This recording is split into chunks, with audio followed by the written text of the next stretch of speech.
Yo, we're back again. Gonna be drawing some Cataclysm Club just a little bit, and maybe in like an hour or two I can do a little trivia night sketch for a lucky winner, so look out for that. I only got like one question planned because I don't really know how long it's gonna take to knock out the sketch, so I don't want to get too ahead of myself, so that's gonna be the plan for tonight. Work on Cataclysm Club for a bit, and then do a trivia night sketch. So, let's see how that pans out. Aside from that, we're gonna be just listening to some video game tracks. Hopefully YouTube's not gonna get too pissed off, but we'll see.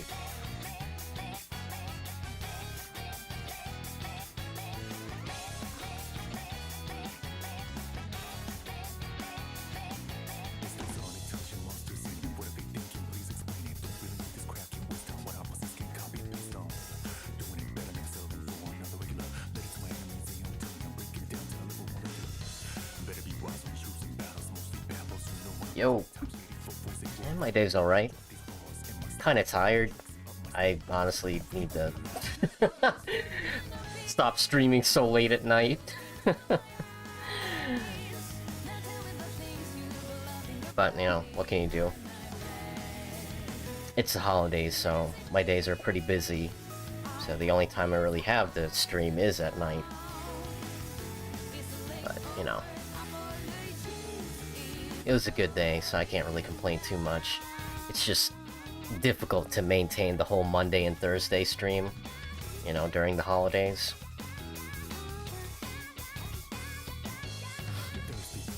But yeah, how was your day?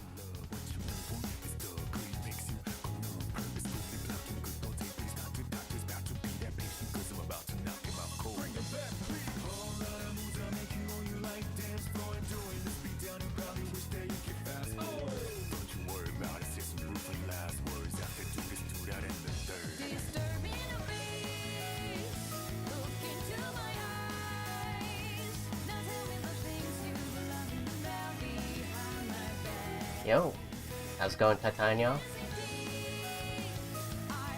How are you doing? Hope the music's not too loud, otherwise you might not hear me. Same ever since I've been going to the gym. I've been tired as fuck when I get home. Yeah. I've been running on the treadmill in the mornings, and that usually, is most of my energy for the day. But, you know, good to keep off the holiday pounds.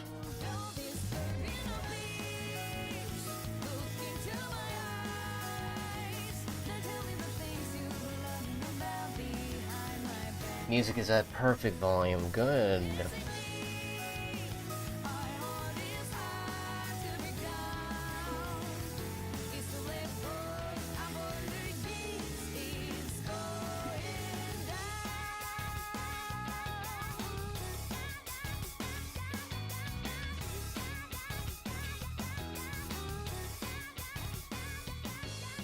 Everything's going well. Glad Christmas is over. Right.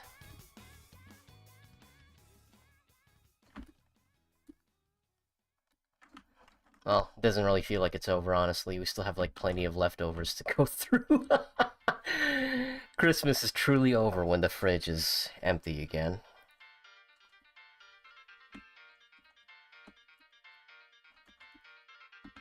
And, of course, we have the New Year's to look forward to. So, the fridge doesn't stay empty for long.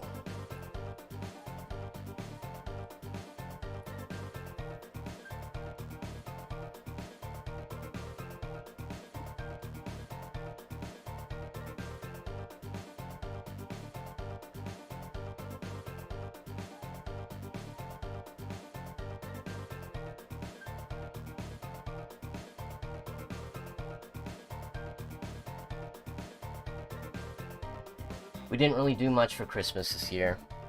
Yeah.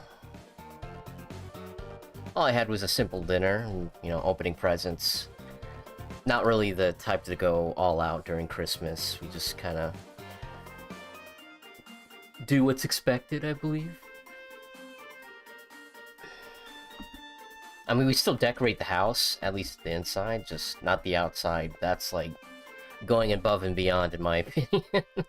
But it's really cool to see those houses that are, you know, lit up. It's like, damn.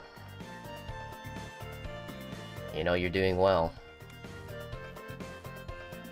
When you're not really sweating the power bill too much.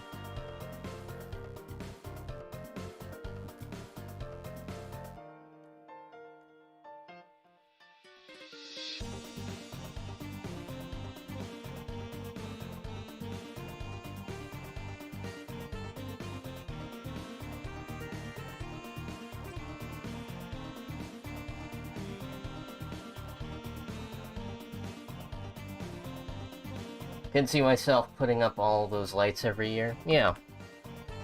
Really just depends on the family. I know there's plenty of folks out there that make it like a tradition, invite everybody over to help put up the decorations outside, or, you know, just hire somebody. Get like a company to do it. You know, companies that have like ladders and cherry pickers, that sort of thing.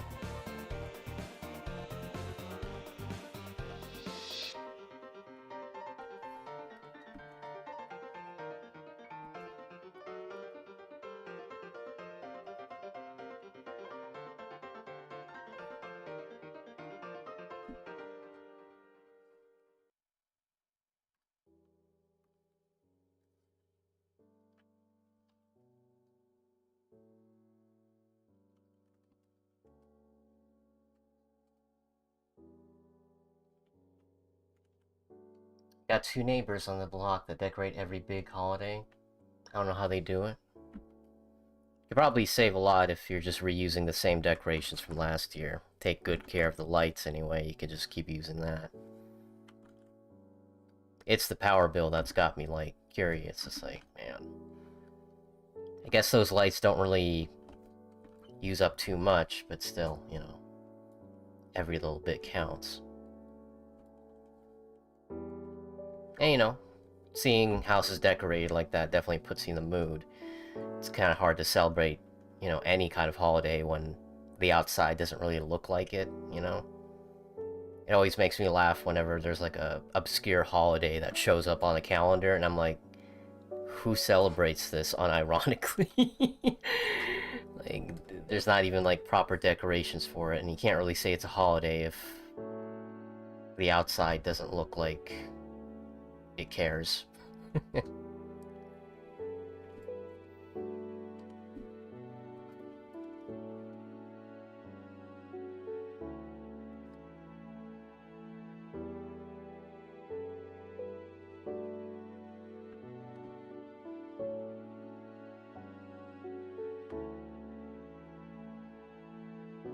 Saving the income tax for that power bill, I guess.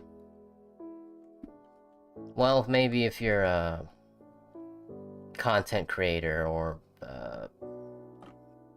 what was it, influencer who makes a lot of dosh from those awesome TikTok videos or Instagram posts, maybe you can put those Christmas lights as like a tax write-off. A business uh, a business expense. That's the word I was looking for. The thumbnail looks like you're about to make your own Suicide Squad. The Suicide Squad by James Gunn. Hopefully that new Superman movie he's working on is gonna be pretty good. I know a lot of people miss the Superman movies. Just, they definitely spun the character in the wrong direction by making him as grim dark as Batman. It's like, no, Superman is supposed to be the embodiment of hope. Somebody who can just stand up to the worst of the worst and still be positive, you know? Marvel has Spider-Man, DC has Superman. That sort of thing.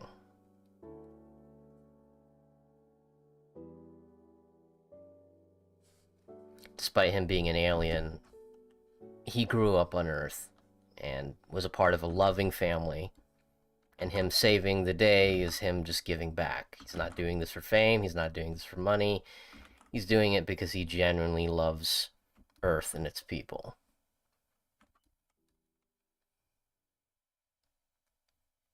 What are we, some kind of Cataclysm Club? Yeah, I wish they could have kept Superman more pure, you know? They're trying now than they did before. I started watching that new Superman animated show a few weeks back, but I need to get back to it. My Adventures of Superman, you know, with a tomboy Lois. That's the one. Oh man, when they first started showing that, I believe it was on Adult Swim, if I'm not mistaken. Everyone was just freaking out about their version of Lois Lane, which is, you know, the tomboy GF that everybody wants nowadays. Or not just nowadays, that is like a staple.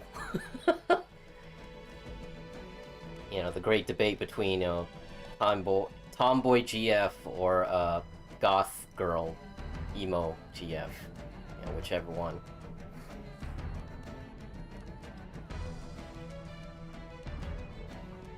Both are good. A lot of movies turned off their lights after Dark Knight got popular. Even Spider-Man fell for it. Yo, what's up, Keanu? Keanu in the house. Andrew House. Andrew Ryan.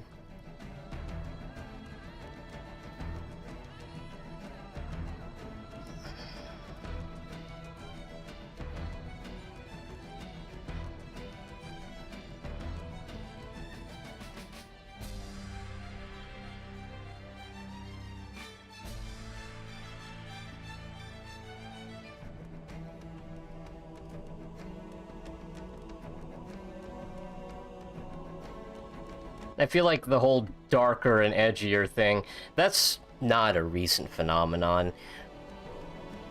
Any kind of story or IP that's been around long enough is going to have a moment where they're like, what if we made this, you know, more mature for mature audiences like myself? And they just try way too hard to make it like super adult and dark and brooding that it just goes back to being like childish. You know? Just way too angsty and edgy, and it's like, what is this? This is not the character I remember. Even the recent Deadpool movie made fun of that when they're going through like the different universes and you get to see like the different versions of Logan and just how over the top and extreme they've pulled Wolverine into all these different directions. It's like, nah, the Wolverine that you want is the one that's just kind of like a nice balance between comic book fun and also just grounded emotional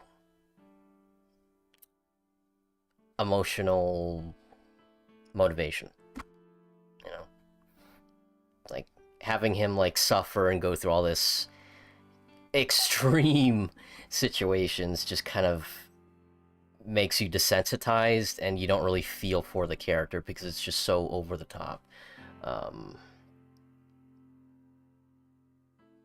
Like if a character has like some sort of bias against like robots, like the most ridiculous thing you can do is like, oh, you know, my entire family was killed by robots, so that's why I hate robots. It's like, come on, like it's too much. Like, yeah, that tracks, but it's so played out and familiar that you're not really surprised when that happens. Like, oh, I wonder why this character hates robots. Oh, it's probably because a robot fucking killed his family or something. It's like I said, it's too predictable. Like a freaking middle schooler would write that in a fan fiction. We should not be seeing that in like a Hollywood movie or a video game, you know? we've gone through enough stories that there are some things that you should just not do anymore. Like, have it all be a dream, or they were dead the whole time. It's like, you can't do that anymore. And if you are going to do it anymore, I hope you know what you're doing, because if your story sucks, then there is one really big thing you can point at. And it's that thing right there. And you were warned. You were told that not to do that plot line, and you did it anyway. So, yeah.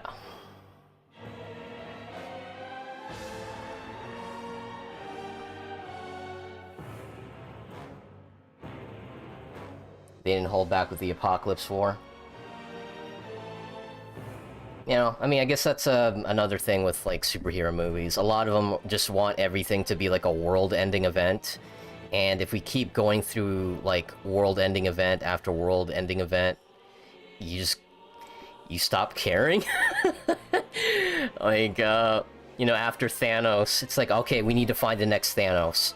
No, we can't just find the next Thanos. We need to find a villain who's going to be even bigger than Thanos, like even more powerful and even more threatening. It's like, relax.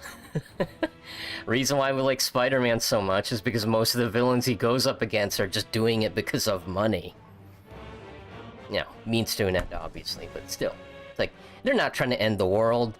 Why? Because the world is where we keep our stuff. You know, having a villain that just wants to blow up everything isn't as compelling as a villain who's trying to steal money to fund their, you know, research. Mr. Freeze, you know, DC character, but Mr. Freeze, like, we understand where he's coming from. He turned to a life of crime because his wife had a disease that was incurable, so she was frozen so that he can have more time to find that cure. Guy gets fired from his job, and they destroy his research, and also, you know, he pushed him into that chemical stuff, turning him into Mr. Freeze. So, guy basically lost everything. He lost his job, he's about to lose his wife, and he's lost his humanity. So, yeah, you know what? Guy starts robbing banks, get his research back online. I understand. You know, doesn't justify it, obviously. He's still, you know, breaking the law, causing havoc, but I do understand it. It does explain it. It tracks. And, yeah. You're not going to find too many people who are going to be too hard on Mr. Freeze when they understand what the guy's been through. So yeah, stuff like that, you know, I'd rather have more villains pop up who are just kind of like, just folks who are misguided, and not just straight up, I want to blow up the world because I just do. Like, no. You want a villain who feels like in a different universe they could have been a hero, but no, not this one. Yeah, you watched Home Alone 2 with the Sticky Bandits, yeah. Got good shit from Christmas, some weeb shirts and Death Note. Nice. It's literally Hank's lore from Detroit Become Human. Yeah, well, no, with Hank in Detroit Become Human, it's not that a robot killed his family, it's that his son got into a car accident, and the only surgeon that was available at the time was high on red ice, that new drug that's hitting the streets, and the only one that was available to operate was an android, and, you know, android fucked up, and, you know, his son passed away. That's why he hates androids, but a lot of it is just misplaced, because in reality it's like, nah, he hates the frickin' surgeon that got high. That guy wasn't really doing humanity any favors. I guess the reason why he hated androids so much is because he placed so much faith in one to save his son, and it just didn't pan out. So it's much easier to hate something that's supposedly an inanimate object than somebody who lives, breathes, and has a heartbeat.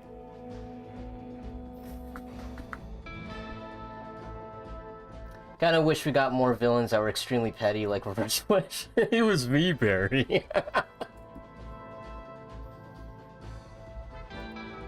Those villains are always fun. What you said about Marvel and Thanos, you can say that about real life too? Superhero movies have been exploited so much by Hollywood, they suck right now, to be honest. Yeah, a lot of it is not great. Like, even the superhero movies that are okay, you could have went through your whole life not watching it, you've been fine. You know, Deadpool and Wolverine being the exception, that one is just really fun, and that movie even called out the whole multiverse nonsense. It's like everybody's doing the whole multiverse, and the problem with that is, like, it's the new, like, time travel magic. It's like, if we mess up something, oh, don't worry, there's, like, a different timeline, we can just switch over. It's the whole Bioshock Infinite effect, where it's like, oh, we got a problem in this universe or timeline, let's go to a different universe to see if we can, you know, fix the problem. Oh, let's just go to a universe where we don't have the problem in the first place. It's like, oh, okay. Bioshock Infinite's a mess. That is, like, one of the funniest games to think about, because that game got so many awards and high praise from all these, you know, critics and game journalists, but when you actually sit down and play it, and it's like, it feels like you're in a playground, like way back in kindergarten, and there's that one kid who keeps changing up the rules just so that they can, you know, stay on top, and it's like, it's not fun. Like, even from like a gameplay standpoint, Bioshock Infinite is like the worst one out of the three. Like, Bioshock 2 was kind of a mixed bag. A lot of people don't like it. I think it was okay, but from a gameplay standpoint, it's the strongest in the series. Like, Bioshock 1 was pretty fun, but the gameplay was kind of clunky because, you know, they're still trying to set up a foundation for themselves. But then Bioshock 2, they're like, alright, so we're gonna take, like, the best gameplay elements of the first game, and we're just gonna, you know, elevate that. The major fault in Bioshock 2 is the story isn't as strong as the first one, and they never really nailed down the morality system of Bioshock. Like, it was pretty cookie cutter in Bioshock 1. Like, the choice to save the little sister at the very beginning is pretty much going to be a setup for the whole game. Like, they're gonna be, do you want to kill this little sister? It's like, no, I've saved like 5 of you guys already. I'm not just gonna start killing you now. So it's just kind of redundant at that point. While in Bioshock 2, the morality is more like, hey, here's this character who's just been like a complete bastard, not only to you, but to everyone that was in the city when things got bad. And also, they murdered, like, hundreds of people. A lot of them were, like, innocent, you know, men, women, children. Yeah, do you want to kill this person, by the way? Don't forget, your daughter is watching. But do you want to kill this person, though? Oh, how about this other person who's been experimenting on people and has gotten to a point where they even, like, subjugated themselves to their experiments, and now they're, like, this horrible Eldritch monster who's begging for death in, like, the videotapes that, or not videotapes, the audio tapes you find. They're like, hey, if you find whatever is left of me, I am a monster. Kill me now. Do not listen to what I'm saying. I am no longer me. You have to kill me now. So you get to that part, and the game's like, all right, do you want to kill this person? Don't forget your daughter is watching. It's like, what is this? The only character that you should spare in Bioshock 2 is the first person, because this woman has just been, like, leading the rebellion against, like, Andrew Ryan or whatever, the guy running the show. Like, sure, her methods are not, like, clean cut, but you're literally in Rapture, like one of the worst cities you could ever be in. aside from like Raccoon City or Stillwater from Saints Row. So yeah, compared to everyone else, Lady is kind of a saint. I don't even know why they would even give you the option of killing her, because she's pretty normal. Yeah, she tried to kill you, but she didn't really, like, try that hard. She just kind of, like, sent some drones after you. Yeah, I think that's the most frustrating thing, is BioShock has a little... There's a lot of good ideas in that game, or game series, but then they also do really stupid stuff too, and it just stops it from, like, being a full recommendation for me. Like, I still played all the BioShock games, but if someone were to ask me, would you recommend BioShock, I would be like, you can play the first one, or you could just, you know, watch, like, the summary or the cutscenes on YouTube. Like, it's okay. Like, if you were there at that time, when BioShock was, like, getting popular, like, you just had to be there. Sure, you know, it was fine playing it back then, but nowadays, it's kind of hard to recommend because of, you know, the other stuff we already have. You know? Like, there's so many other games that do such a better job with their morality system, or giving you, like, choices that actually give you a proper dilemma, and it's not, like, clean cut. Like, it's frustrating how Fallout New Vegas still holds up today, because they give you so many options to, like, handle these quests. They're completely optional. You can just do the main quest and forget about the rest. But, yeah. I mean, I was already talking shit about BioShock, but Fallout is another series where it's like, you can just point at, like, a couple of games that are the best ones and just ignore the other ones because they're just not worth your time, or they're just gonna set you up for disappointment, you know? And to put things in perspective, you know, my first Fallout game was Fallout 3, and I thought it was fine. You know, I wasn't as attached to Fallout as, like, other games, but I still appreciate, like, the aesthetic and just how unique, like, the world was. And then I played Fallout New Vegas, and I'm like, my gosh, this is, like, the best game. Like, the best game in the series, and I'm not alone in that sentiment. Yeah.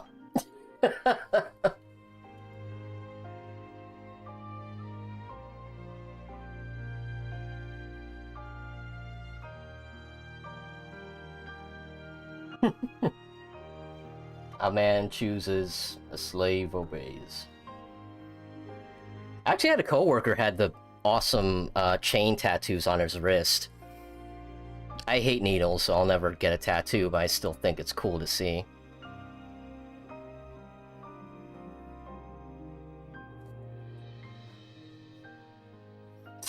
It was me, Barry. I made the animators make the rest of Uzumaki trash. Yeah, they were... Apparently they were caught in a rock and a hard place because the budget ran out. So they either had to cancel the series or just had, like, the one episode and then just drop off the face of the earth. But they made the tough decision to push forward even though they had, like, no money for the budget anymore. So that's why everything just kind of became like a PowerPoint presentation with animation that rivals Mass Effect Andromeda on launch day. Yeah. Like, it's rough, man. You would think that anime studios would know better, but whoever was in charge of that whole project, and apparently they were already pointing a lot of fingers at folks. A lot of them were higher up. Yeah. I guess the Junji Ito curse continues because there doesn't seem to be any hope for, like, a solid anime adaptation for his stuff. Like, that best way to experience Junji Ito's stories is just with the original source material with the manga. And not that that's a bad deal, because the guy is like a master of the page turner. Horror is really difficult to do in books and manga because you have to time it with the page turn. Like, having a proper jump scare in a book would require you to have a page leading up to the jump scare, so by the time you turn the page, boom, there it is. So, you know, just like a movie, you have to worry about pacing. And more than a movie, because you only have, like, a still image, you have to find a way to carry that kind of energy on a still image, which is much harder to do than with an animation. Hence why, like, one of the most famous, like, horror comics is, like, a web comic. You know, if you've seen that infamous Korean comic where you have to scroll down, but at certain points in the comic, the freaking web page scrolls for you and you get, like, jump scared. Like, it's not an animation, it's a trigger. So when you get to a certain point in the comic, it automatically scrolls for you and it looks like a moving image. And it's just so freaky because not only does it scroll for you, but there's also audio that goes with it. So you properly get jump scared by a webcomic. Forgot the name of it, but all you have to do is just type in Korean horror webcomic. And I think even PewDiePie read that webcomic like way back in the day.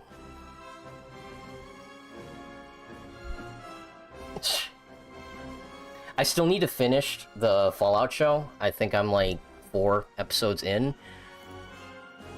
Yeah. One thing I noticed immediately, they're definitely digging into how gross the world of Fallout is, which I guess isn't that surprising because the game is pretty gory, but I guess with video games you just kind of become desensitized to it. You don't even notice it anymore.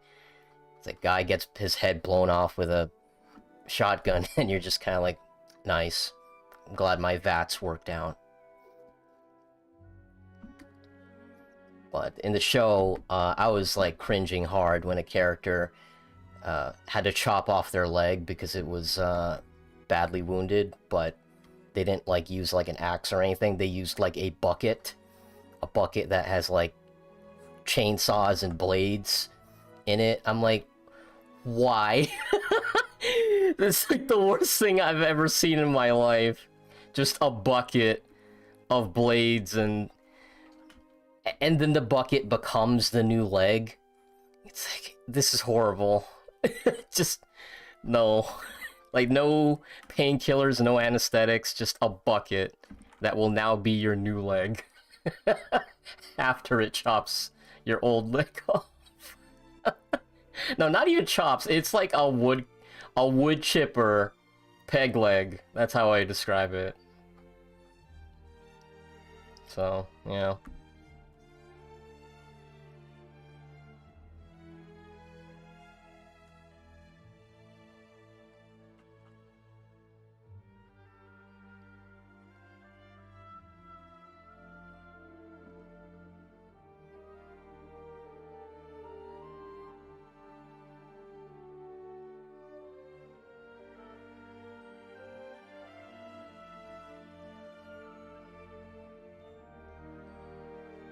Oh, I love Inglourious Basterds. If not Inglourious Basterds, my favorite Quentin Tarantino movies, definitely Pulp Fiction. It's one of those movies if I see it's on something, like Netflix or whatever, I just pop it in. If I don't have anything to watch, I'll just have it, like, play in the background.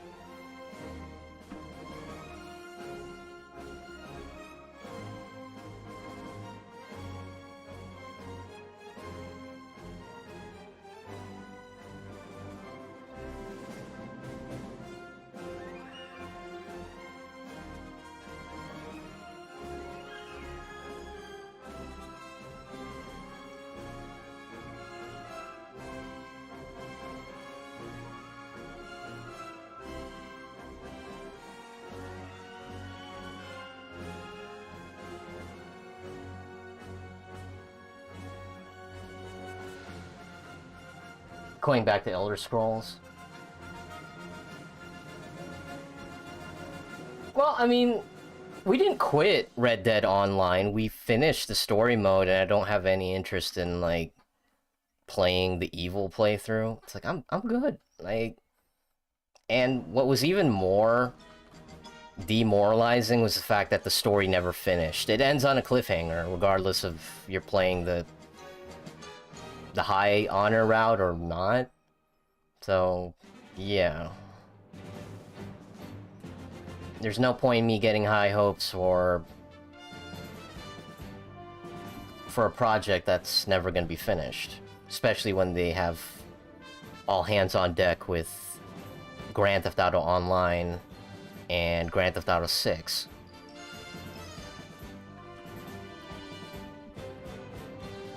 And I've already had my fill with, like, Grand Theft Auto type multiplayer. I just don't find it very fun to be roaming around and some jackass is gonna kill you with high-end gear that they either spent real money on or they've been playing this game for months or years. Because, like, that kind of environment just kind of inspires, like, assholes to play. It's like, hey, you know what? If you play the game long enough, or if you spend real money, you can get all this equipment and just bully the living shit out of anyone who's just now playing. It's not so much pay to win as it is pay to bully. And I get, like, the sneaking suspicion that Grand Theft Auto 6's multiplayer is going to be, like, the exact same way. Because with how profitable Grand Theft Auto Online is, you know for a fact they're just gonna use the same techniques for GTA 6's multiplayer. You know. It's just an educational guess, but given that all the original creators, all the creative heads of Grand Theft Auto have already left the company, I gotta say, Rockstar doesn't really inspire much confidence, unfortunately. And you know, nothing lasts forever. So as good as a company can be, they're only like one bad decision away from a giant fuck up. It is so difficult to obtain somebody's trust, but it's so easy to just break it.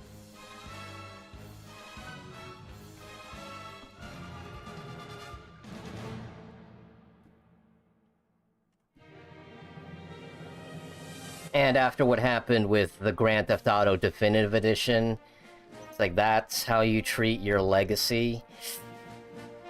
Okay. And you wonder why I'm so hesitant to give Konami money, even though I've heard really good things about the Silent Hill 2 remake. It's like, I'm good. I'm still happy with the original Silent Hill, and again, any day I don't give Konami money is a good day.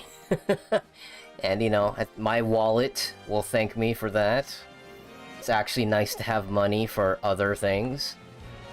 So, yeah. And the beauty of YouTube is, if I'm curious, I could always watch someone else play it.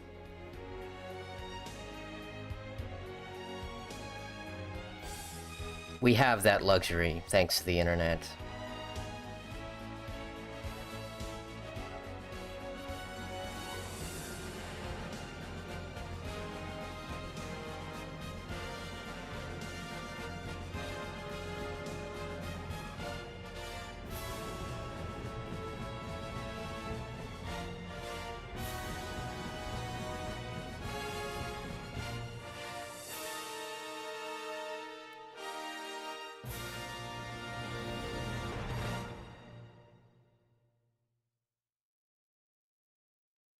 Because the greedy bastards from Rockstar want to exploit the game to its last cent. It's unfortunate GTA was popular because of the campaign. It's great characters, and now they milk online. Yeah. It was so sad to hear about all those leaks and seeing all those single-player content that just never was released because they canceled the single-player expansion. You know. So, say goodbye to Las Venturas. Michael's family vacation, along with Trevor and Trevor and Franklin showing up for some reason. I don't know why you would. I guess they'd find a way. Maybe they all rented like an RV, and Trevor and Franklin tag along. That'd be cool, right? A drivable RV, and never mind, they actually did do that. But in Grand Theft Auto Online, not so much a RV, but it's like a trailer, a trailer truck trailer, semi.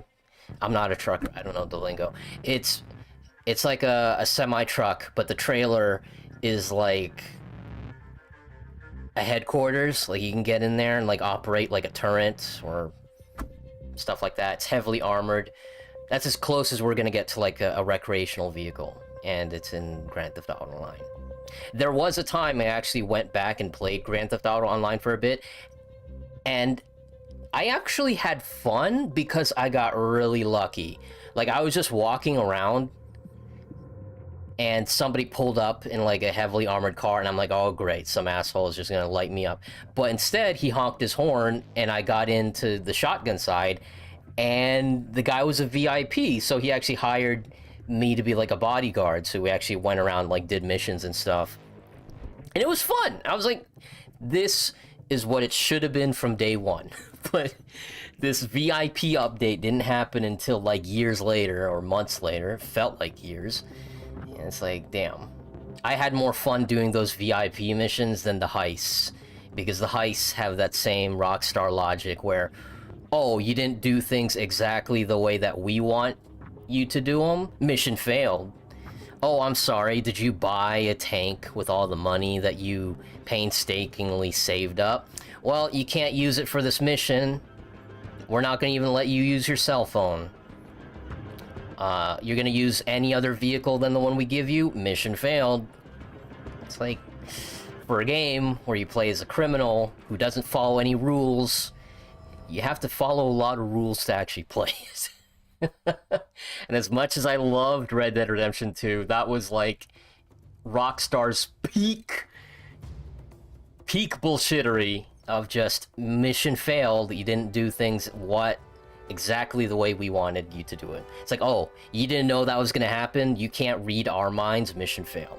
It's like, it just kills the momentum. Like, you can be like in the middle of an awesome gunfight, the music is blaring, and then you just step out of bounds for like 1 second and just mission failed. Like, the game doesn't even give you a warning that that was out of bounds. You're just, oops, you abandoned the gang. It's like, ah. It's like, what happened to my freedom? Y'all are killing me with this shit. I'm fighting for my life.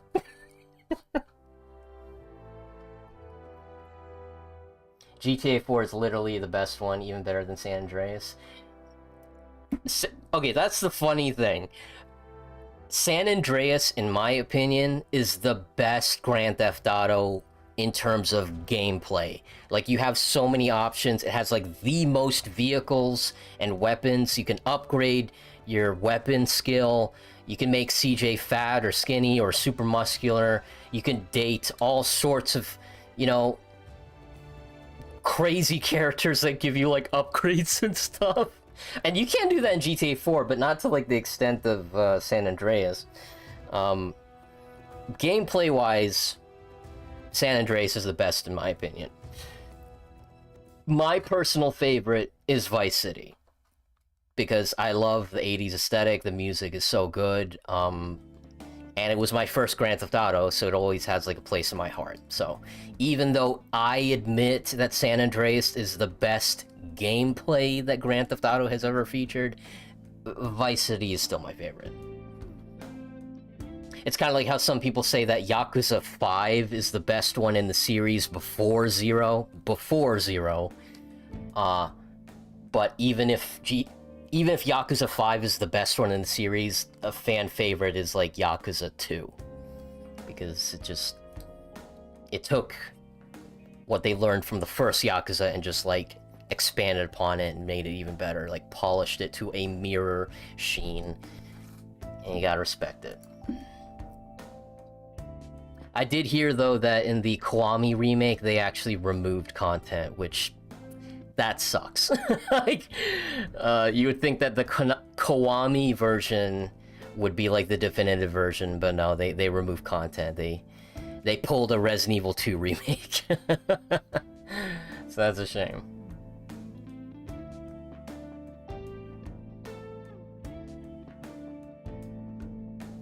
Yeah, remember in GTA Online there was a hidden timer that maximized the money depending on how... Yeah. I hated that. That was just one of the dumbest systems you and me both had to tolerate for a bit. Like, there was a time where we would be playing Grand Theft Auto Online almost every day, but eventually it just got to a point where it just got on our nerves just way too much. And we just gave up on the game one day. I mean, the true highlight of you and me playing it was when we took that giant crane that, for some reason, spawned out of the mission, and we just took it to the beach. Well, you guys did. I fell asleep. Like, it was really late at night, and this was, like, during a time when we would, like, stay up almost 24 hours a day. Not a day, but there would be times where we'd just be playing a game, and we just don't stop.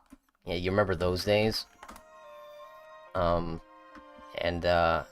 Eventually it just gets to a point where your body just gives up. It's like, alright, I'm gonna go to sleep, whether or not you're holding a controller or sitting in front of a computer. Like, that keyboard is not a pillow, but it's about to become one if you don't get your ass to bed. Hate the fact that I always had to wait for people to do... Yeah, oh my gosh, the waiting was the worst. And it's even more insane if you're playing on a free aim lobby, and the free aim lobbies are not as heavily populated as the soft lock baby lobbies. You know, for babies who don't know how to aim with a controller. Like, they have to rely on lock-on just to shoot somebody in the face. Like, bitch, please. All those hours I clocked in playing Uncharted, and you're telling me that there's people out there who don't know how to aim without lock-on? Please. So yeah, Grand Theft Auto Online with a free aim servers, it takes forever to get a full lobby, if it even maintains it. Sometimes somebody disconnects. Ooh, somebody disconnected from the lobby, mission failed. Oh, man.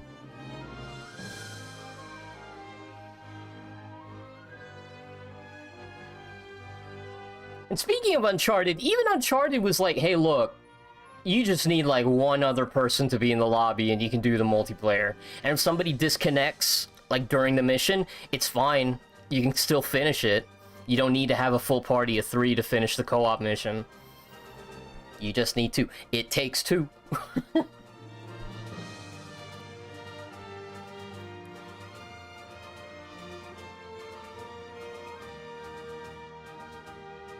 You got a call and had to go AFK? No worries. Shoot, it's the holidays. Like, I've been more busy than ever. Like, trying to maintain the Monday and Thursday stream is much harder now than it has ever been.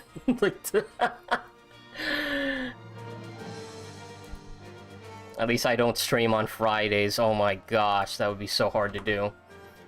Massive respect to the streamers who can do that. I can't.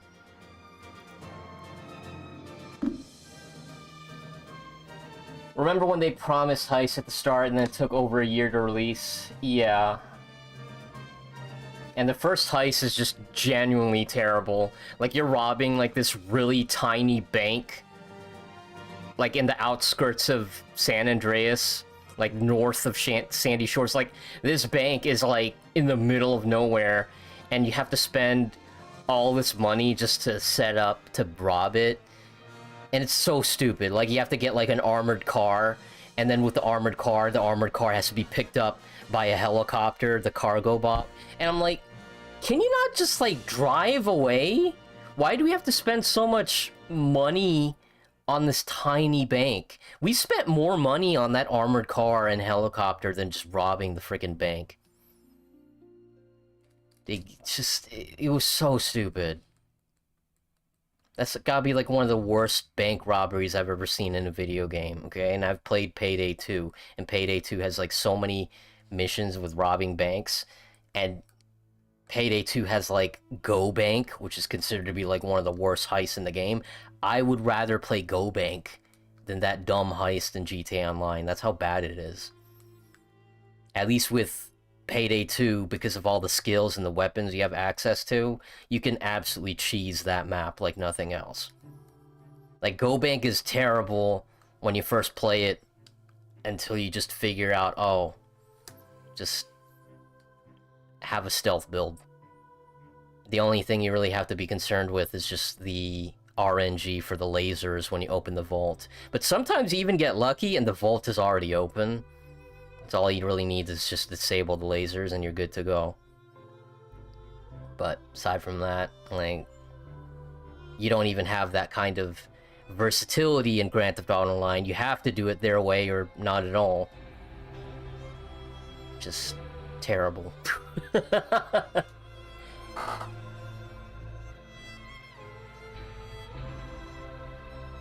Stop playing online like 2018. Yeah, that sounds about right.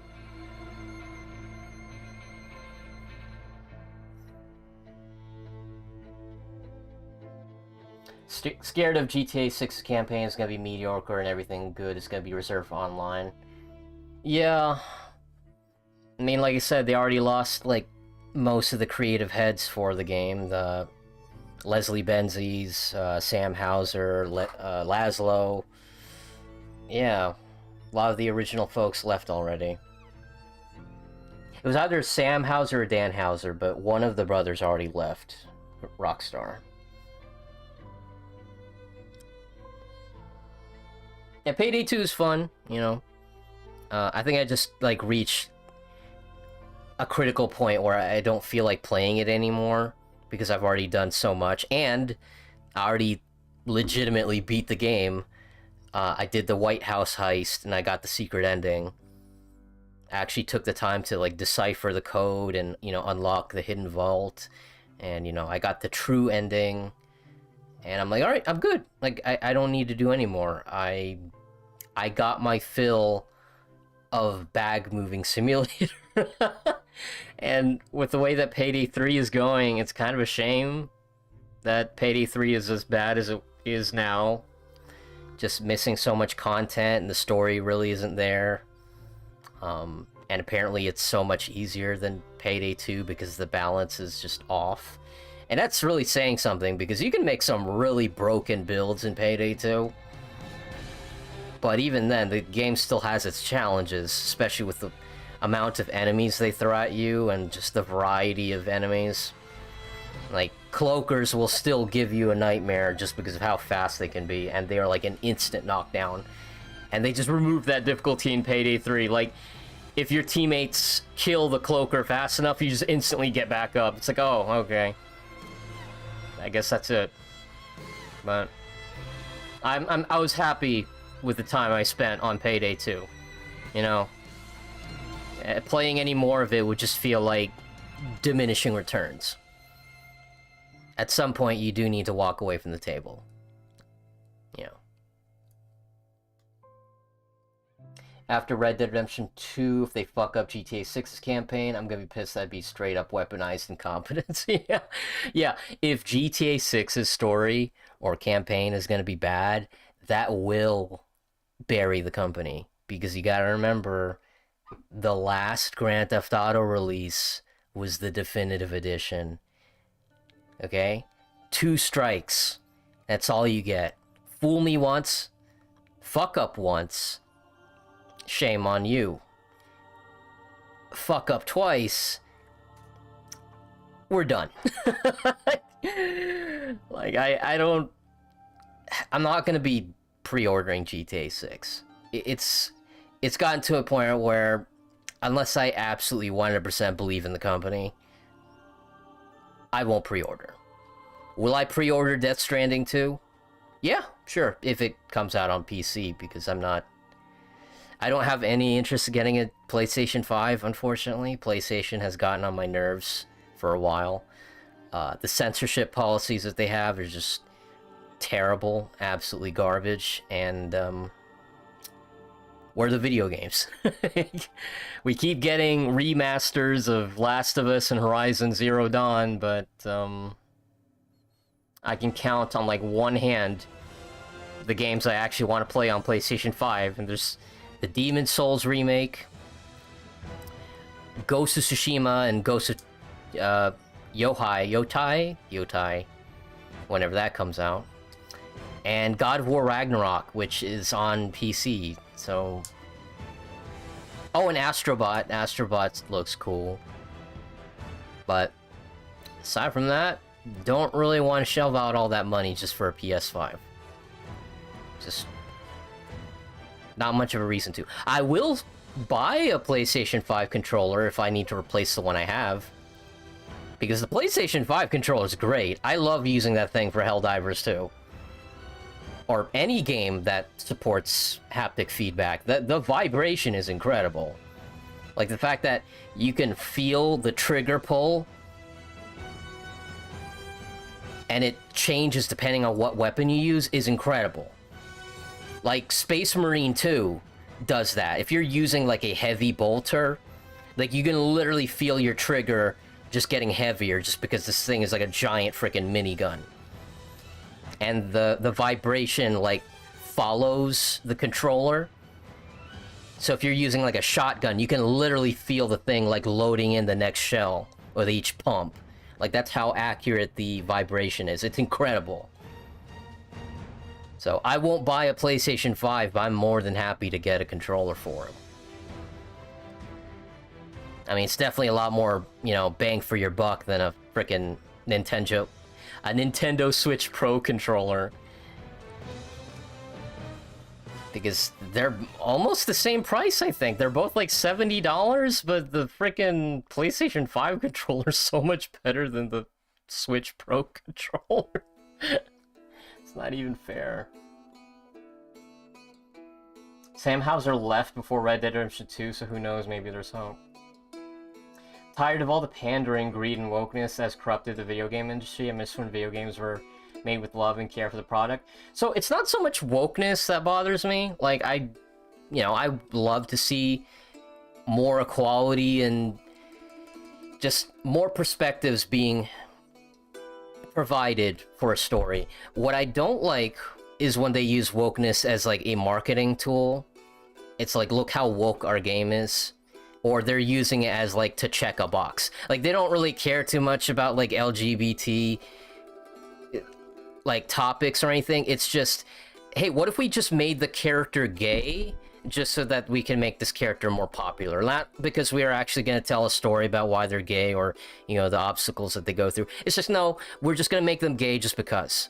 It's like we're just putting that in there like it's their hair color. It's like, did you know that Tracer is gay in Overwatch? Well, you didn't really know unless you read the comics. Are we gonna put that in the game? No, not really. Maybe they'll put like a sticker or like a voice line, but you're not playing Overwatch for the story. If you want the story, you can just read the comic that we have on our website, you know, that kind of thing. So, because at the end of the day, the whole wokeness thing, you gotta remember there's nothing more profitable for companies than hatred, okay? If somebody wants to direct your attention to hate something, they're getting something out of it. And at the end of the day, we're more similar than we are different. So the less that we get pissed off at people for, you know, being different from us, the better. It's just, there's a balancing act in there. If you're LGBT, that's fine, but that doesn't give you like a shield to be an asshole and just allow you to do everything just with impunity. And on the flip side, you know, if you're not LGBT, don't be so aggressive or close-minded whenever somebody has a story to tell that you're not familiar with, but at the end of the day, it's a new perspective that you wouldn't even consider. It's just how they tell it, you know? Like I said, it's a balancing act. Even if what they're saying is the correct thing, if they're being an asshole about it, you're not going to listen to them just out of spite. Because at the end of the day, storytelling is a craft, and if you can't even do that, nobody's going to listen. It's like a bitter medicine, you know? Even if the medicine's good for you, if it tastes like trash, you're not going to like it. I can tell you don't be racist or sexist, but if I'm going to be an asshole about it, you're not going to listen. That's just how it is. And people got to understand that. If you're not subtle with your storytelling, if you're talking down to your audience and just being like a general, like, holier than thou kind of attitude, it doesn't matter how correct your message is, nobody's going to listen to you. So, straight up. You do not fight fire with fire. You open yourself up for compassion and patience, and that's how you get through to people. You don't bash people over the head, be like, this is the correct thing to do. If you don't do it, you're not even human, you know? Like, you're stooping down to their level, you know? You have to treat somebody like a person first.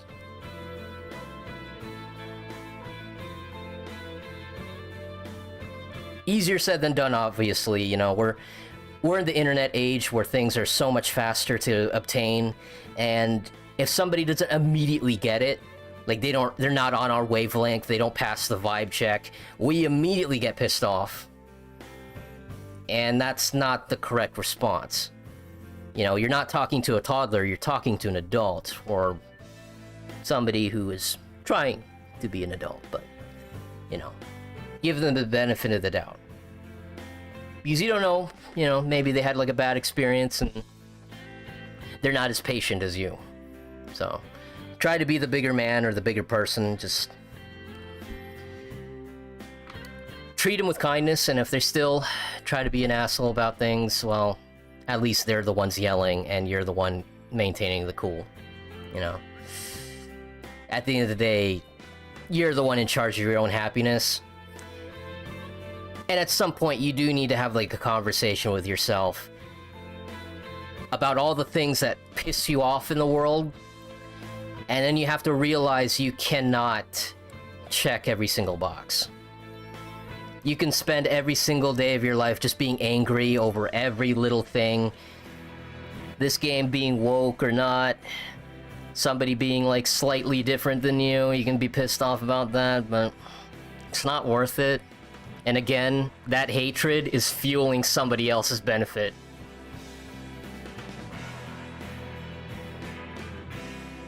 I mean, shit. We have the fucking Salem witch trials, where pointing fingers and hating on somebody literally gets people killed. And somebody's benefiting from it. And after the Salem witch trials, we had the Red Scare. It was so American to be pointing fingers. It's like, oh, that guy's probably a communist. It's probably... should probably call the cops on him. It's like, damn. Yeah. History's weird, I don't know.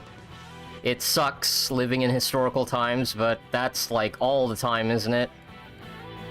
I mean, the people back then, they were just living their lives. They didn't think that they would be going through something that would appear in the history books, but, you know, here you are being a main character in your own story.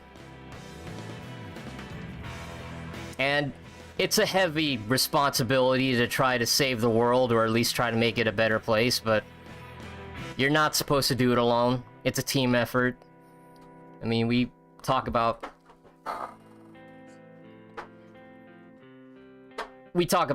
all these historical figures, you know, Alexander the Great, George Washington, but they didn't do it alone. You know, who made the beds? You know, who's the chefs? Somebody had to write this shit down. So, you know, just know that you're never alone in the world. You're not alone in feeling the way that you do. There's always going to be somebody out there who you can connect with, and, you know, together you can beat that despair that keeps creeping up every once in a while. Because pain is inevitable, but suffering, you can mitigate that a little bit when you have somebody to talk to and just play video games with. That usually helps. You know? And like a callus, you know? There's no hardening without pain. And you've lived long enough, so your whole body should be like bulletproof. But no, I'm just kidding. But yeah. Pain still sucks though, we're not gonna take that away. But it's a learning experience, just one that you wish you can just tone down just a little bit. Or at least redirect it to something more productive. It's better than just keeping that shit inside. I mean, you'll blow up and not in a good way.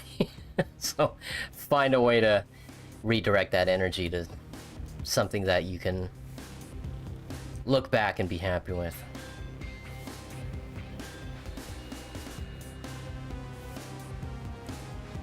Because I feel like the human experience at its very core has a creative element to it. We're all telling our own stories in our own ways. Some use music, drawing, painting, martial arts, just some way to express yourself. Your body was not made to stand still. So you gotta use it for something other than just clocking in 9 to 5 all the time. You know, do something for yourself. Because you're not really gonna look back fondly on all those times you worked overtime or spent so much time driving in traffic. You're gonna look back on the times that you actually gave some time to yourself. Spend with other people, or just give you some time to process everything. Just way too easy to just go on autopilot. It's like that Adam Sandler movie, Click. It's like, it's just too easy to just fast forward through everything and just not give a fuck.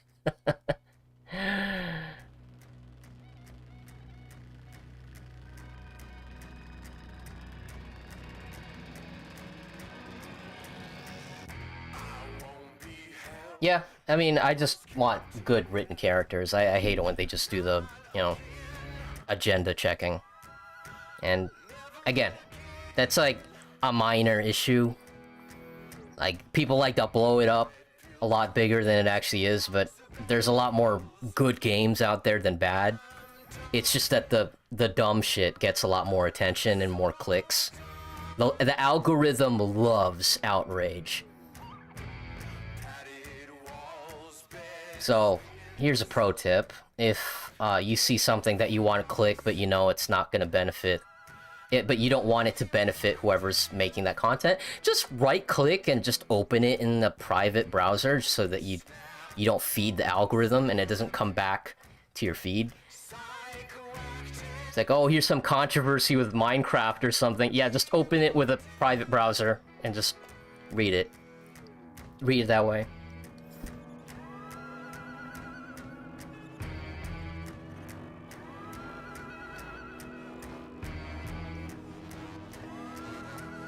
Played Overwatch for like 3 months, stopped playing before they added, like... I played Overwatch for a while. I stopped playing when they added, like, the hamster. Like, I just got tired of having to follow the patch notes. They kept, like, nerfing and buffing characters. So if I didn't read the patch notes, I just wouldn't know how to play anymore. That's how drastic the changes were. Like, it was really frustrating. Like, they didn't follow, like, the same rules that a fighting game does, where, you know what, we need to nerf this character, but we can either wait for the next tournament to be over first, or we'll just release, like, a new version of the game, like Ultra Street Fighter 4 or something, because we don't want to nerf the character right now in this current game, so we'll just, you know, release a new version of the game. Like, I learned about that, like, when I still played BlazBlue. Because I'm like, why is there so many different versions of BlazBlue? It's like, okay, one, they have like an ongoing story, and two, there are some characters that are just so broken that we'd rather just release like a brand new game than to nerf this character to the ground. So if you like playing as this character, you can still play as them, like at their most like absurd level, but it'll only be for this version of the game. We're not carrying that over. And I guess that's just with, like, anime fighters in general. Like, they just... They prioritize fun rather than balance most of the time. And it's even funnier with, like, games like BlazBlue, because you literally have characters that are, like, boss characters that are, like, playable. It's like, why? Like, this character is, like, the final boss. Why is this character, like, so allowed? Well, allowed in quotation marks. Like, even tournaments had to ban characters because there was just too much. Like, if they don't ban this character, everybody's just gonna pick this character. And it's just gonna be really boring to watch.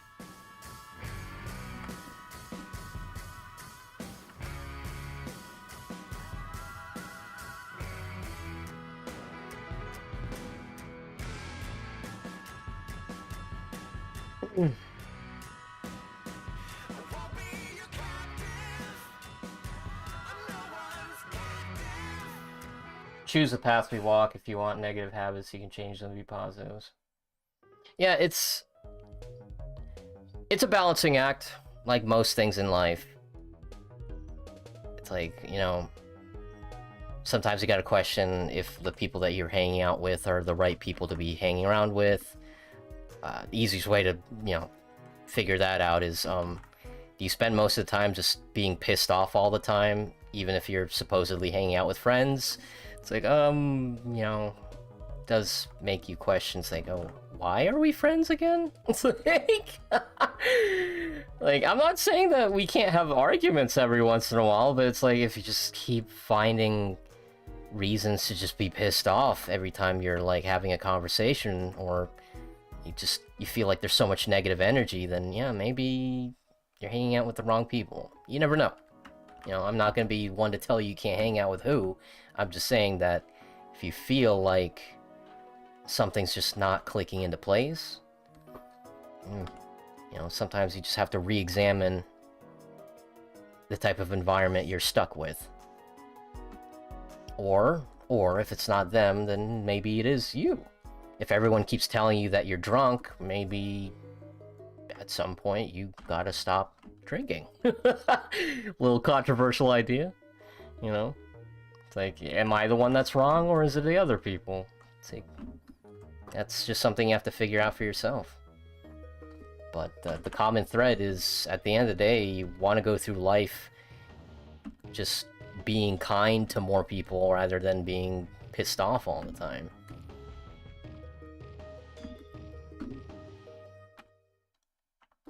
Because despite what the news loves to tell people, there's actually a lot more good people than there are bad. Hence why, you know, the world is still spinning and we're not, like, blowing each other up every 5 seconds.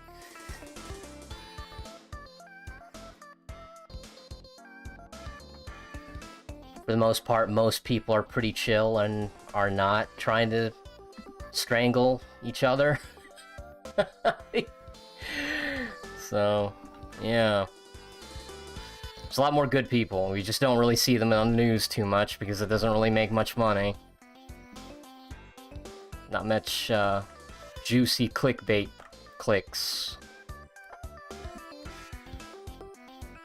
You know, it's like what Mr. Rogers says, you know, if you ever feel bad, you feel sad, you know, just look for the helpers whenever, like, a tragedy happens. It's just...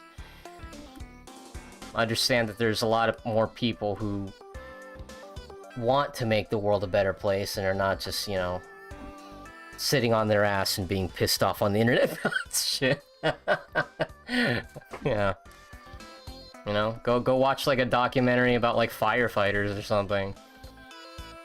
Just be inspired to be more charitable to people less fortunate or more marginalized, and Yeah. Be kind, but be guarded. There's always good people in the world, but there's also people who will absolutely take advantage of your kindness or naivete. He's as smart as anyone can be. There's always going to be like a blind spot somewhere. Kind of like how, you know, Walter White in Breaking Bad, guy is a genius level chemist, but he doesn't have street smarts, so he does a lot of stupid things in Breaking Bad because he just does not understand how the criminal underworld works. But he's a great chemist, and as far as like scheming goes, he's brilliant at executing plans. Yeah.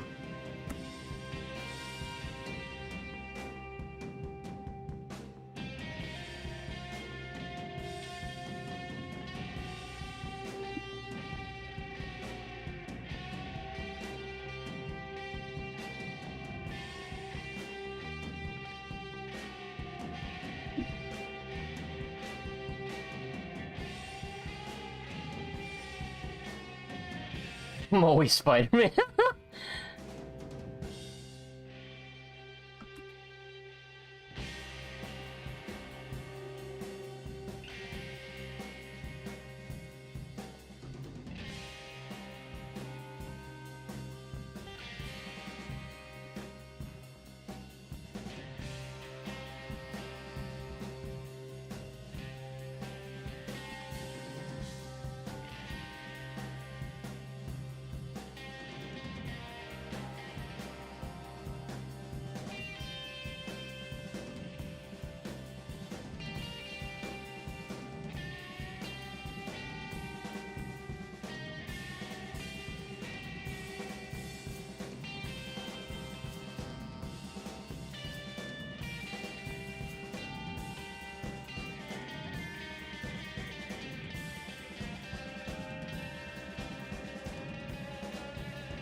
Yeah, staying positive is not easy. The world will beat you down and try to hold you there. You gotta be the one to have the will to stand back up. Yeah.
Did YouTube censor you? For what?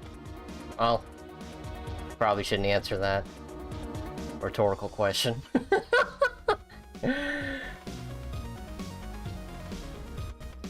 Speaking of censorship, I think the funniest thing that they have ever tried to implement, like, on streaming in general, I believe it was on Twitch. No, not Twitch, but there was like a, was it like a graphics card? Maybe an NVIDIA? Yeah, they had like something for streaming where if you had it enabled, it can detect if you're about to swear. And it would just automatically mute the audio for your stream. So you can actually, you know, put in all the words that you want to be filtered. Like, of course, you know, they have like a preset for words that might be too much for streaming or Twitch to handle. But I just love the idea that, you know, somebody had to test that out. And if they had like a live demo, it's like, all right, dude, we're about to go on stage for this, you know, conference meeting. We want to use the censor filter. So I want you to say like the worst thing you can possibly say during a stream, and if it works, it should automatically censor you, so no one in the voice check, nobody in the group call can hear you say what you just said. So, you know, have fun.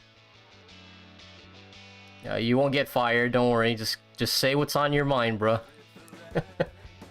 Go full gamer mode. It's like, damn.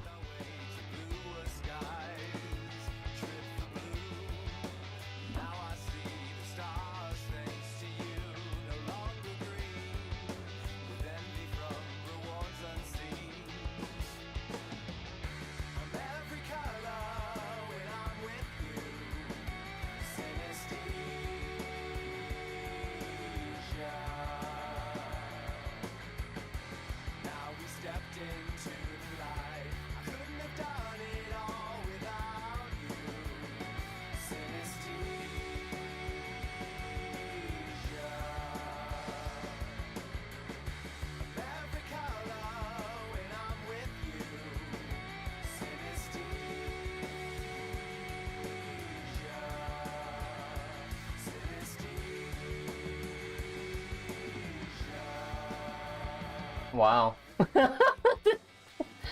It's too hot for YouTube, I guess.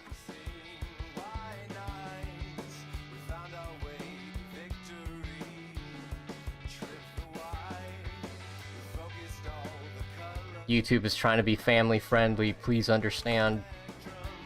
Please think of the children. All the children were profiting off of the algorithm. Oh man.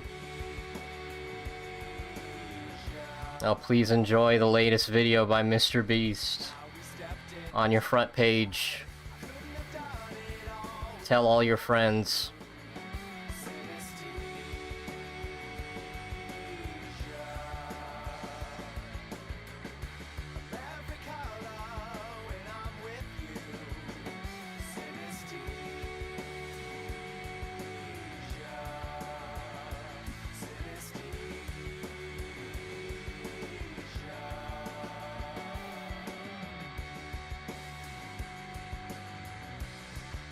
YouTube peaked in 2009.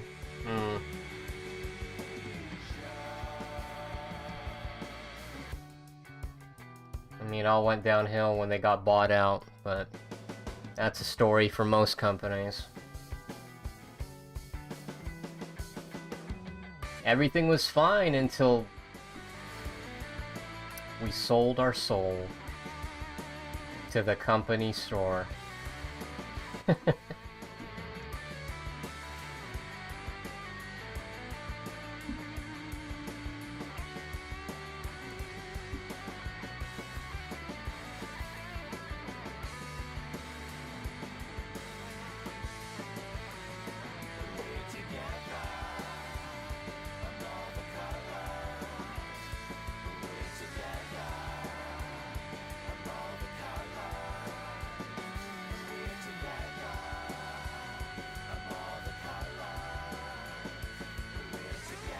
peaked in 2014. Gonna have to look that up later.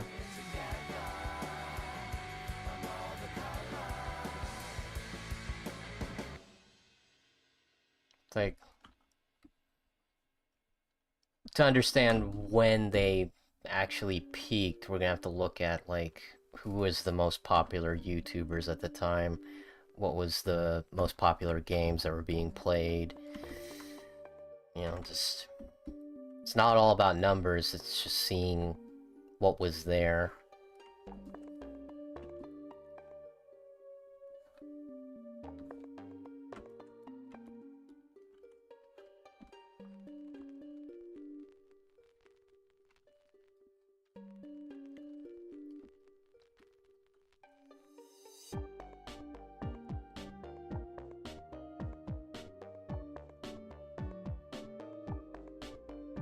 At one point, did they start saying NordVPN or Raid Shadow Legends? There must be a correlation. We just have to find it.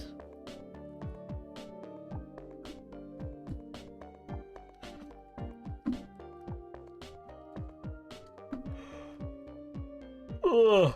Ugh.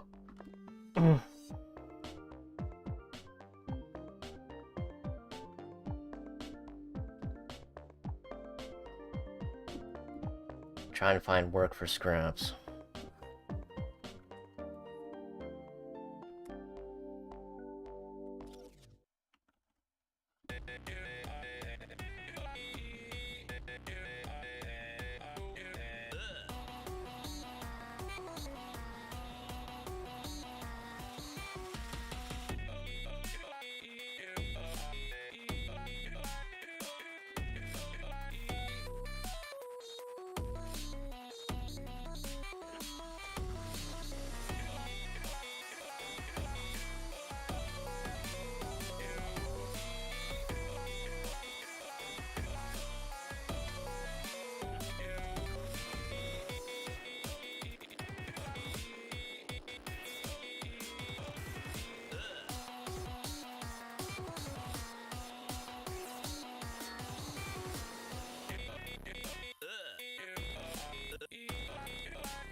Exploit channels were ran by their parents, most likely exploit their children.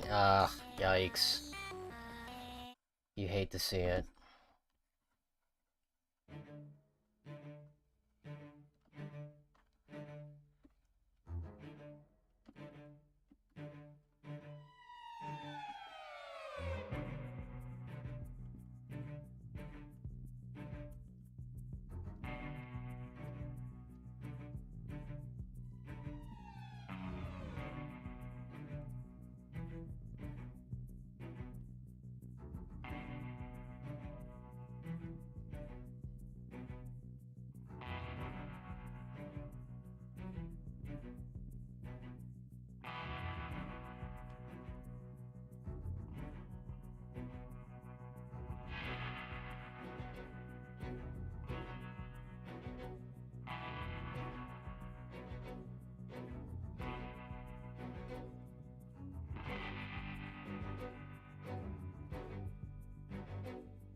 Yeah, I miss the old YouTube days where you could just find like full-blown animes, just watch them episode by episode, or 10 minutes per part, 10-minute increments. Those were great.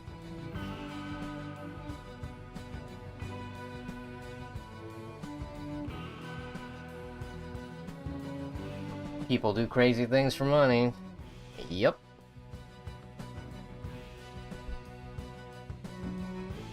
We were just talking about Breaking Bad, so yeah. Art imitates life, doesn't it? It says a lot about society.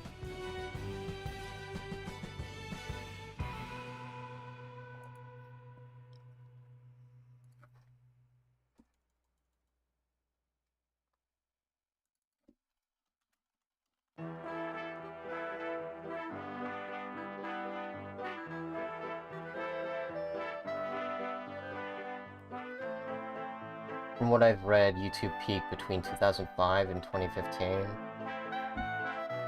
Could have fooled me.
YouTube peaked when there was only like one video of a guy going to the zoo.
I mean, yeah, you can still do that. It's just that the political correctness is where all the advertisements are. advertisers and sponsorship, so if your channel's not family friendly, you're not really gonna get many offers. And if you're trying to make YouTube your career, you have to be squeaky clean. As clean as possible, anyway.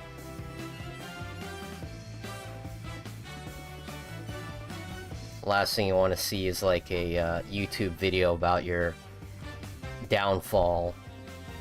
All your Discord DMs got leaked. Oh, man.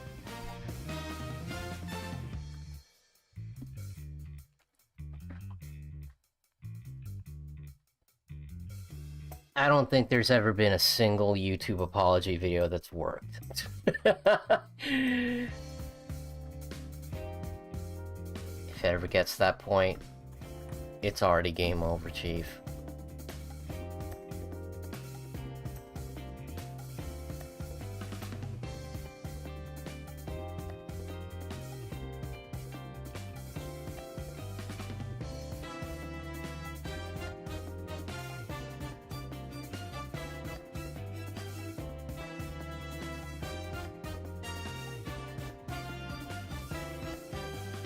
Yeah, YouTube was just on some serious bullshit. I remember there was a time where they were like censoring the word gay or any like topics that involve like LGBT. It's like you tried to be so politically correct that you end up just being sexist and racist again. It's like, whoops.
YouTube peaked when it was about the content creators. I think it started to change when big names like Fred, Smosh, and Shane Dawson were getting corpo-style paychecks.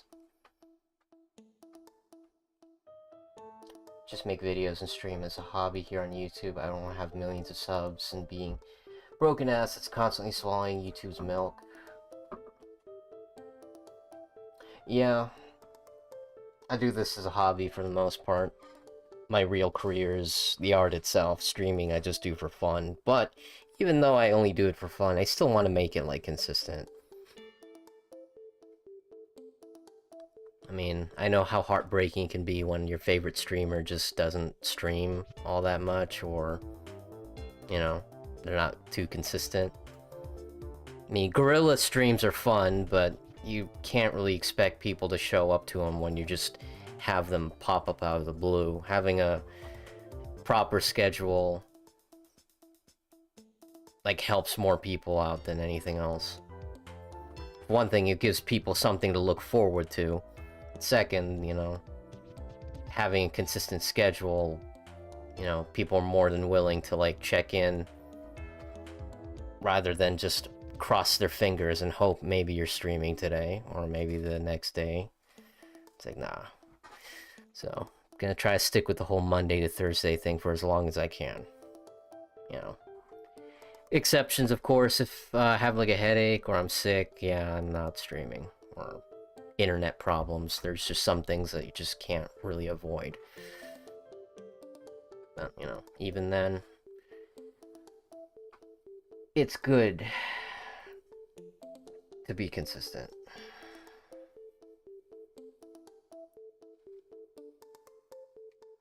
Alright, so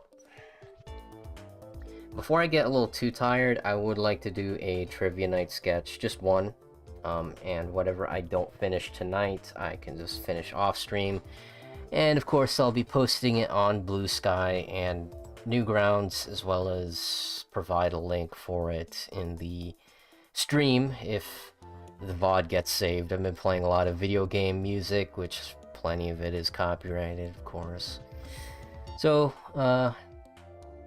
in the off chance the stream gets delisted or privatized, whatever, I'll still post a link to the finished sketch on the community tab in Blue Sky and Newgrounds. So 3 options of finding your finished sketch if need be. So the way that it works is I'm going to ask a question in chat.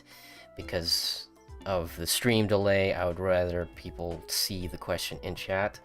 And the first person to answer it correctly will get a free sketch from me. Couple of ground rules, obviously. 1 character only, no complicated props, weapons, stuff like that.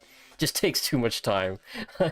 It's fine if it's simple, you know, if it's like a 1911 or like a double barrel shotgun, but if you were to ask me to draw a freaking M16A4 with a grenade launcher attachment, the holographic sight, I'd be like, no.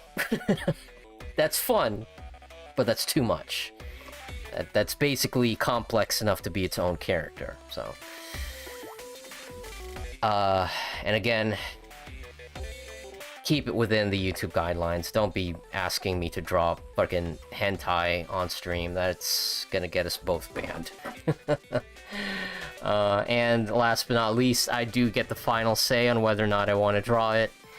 I believe that the best drawings are ones that both the artist and the client are happy with, so despite this being a contest, even if you do win, if I am not okay with the drawing or the idea, I won't draw it. So if you're okay with those terms, let's play. And just to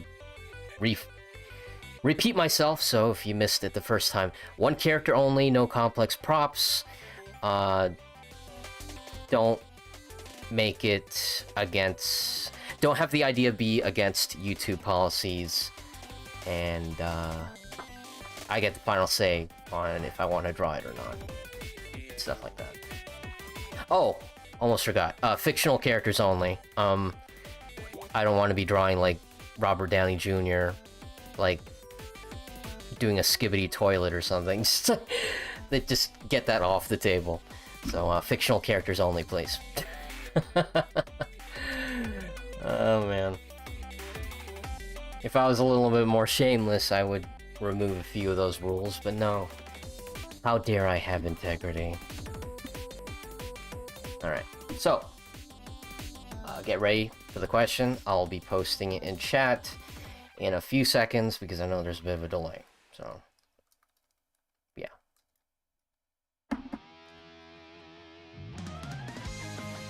Drawing hentai lot gone wrong, gone sexual.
Alright, congrats, Keanu. You got the free sketch, so whenever you're ready, go ahead and type out your idea and I'll give it a best shot.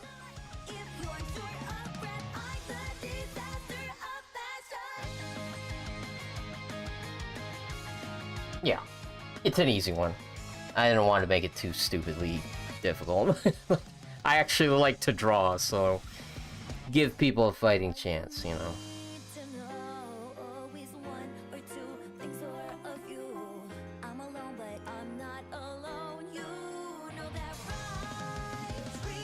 I got like at least an hour left in me before I pass out. Problem with fixing your sleep schedule is you get tired at night. Isn't that a shame? I'm actually sleepy when the sun goes down. Why does my body betray me like this? Is Venom Snake allowed? Yeah. Venom Snake's a fictional character, unless, you know, the government's hiding something from us.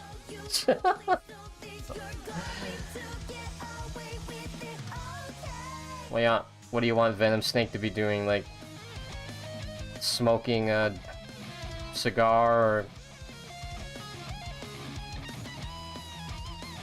inhaling the... I can't say that shit. Inhaling the Diamond Dog dust, the Dorito dust. Just rub it all over your face.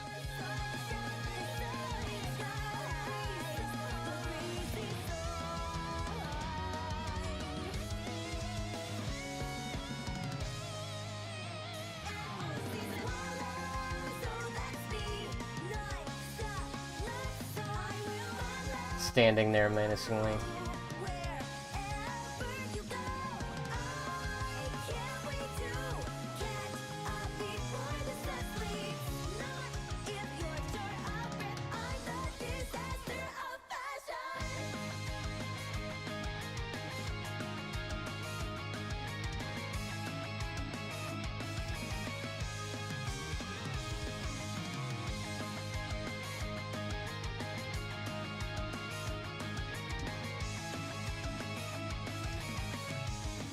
Smoking a cigar with blood on him. Do you want it to be like a profile picture, or...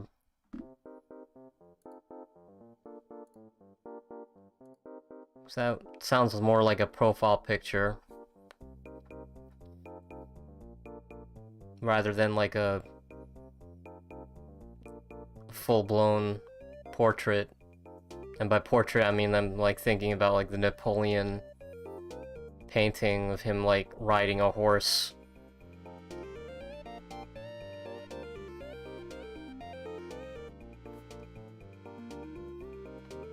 Yeah, I'm pretty sure.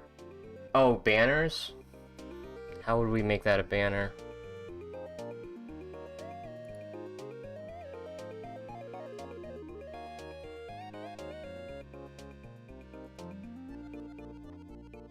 Yo, how's it going, Alpha Cameraman?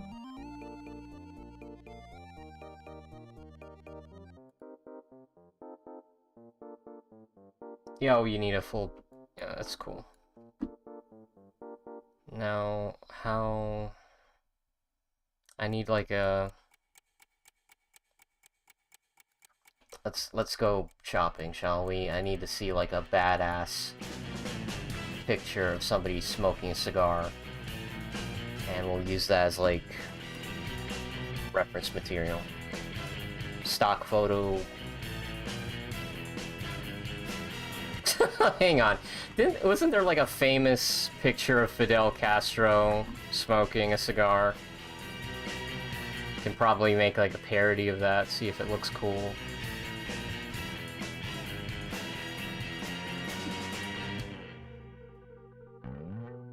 Holy shit, yeah, that... Yeah, there it is. Okay,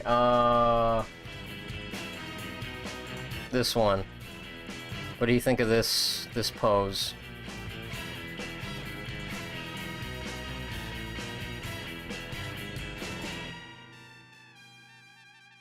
Napoleon mention.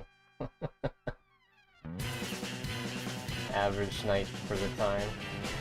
Average height for the time?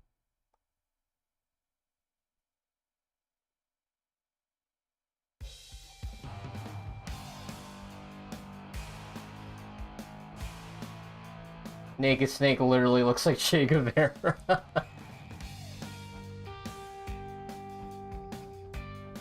Alright, so you like this pose? Okay. Cool. Let's give it a shot. And I need a picture of Venom Snake. I don't want to accidentally draw the horn on the wrong side. It's like, whoops. The horn and the eye patch are both on the wrong side. How does that happen?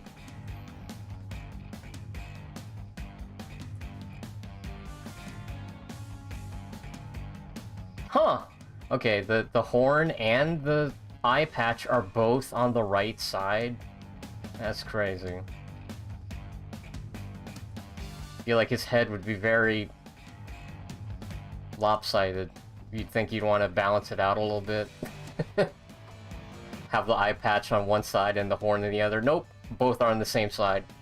So your head is always going to be tilting towards the right. All that weight distribution.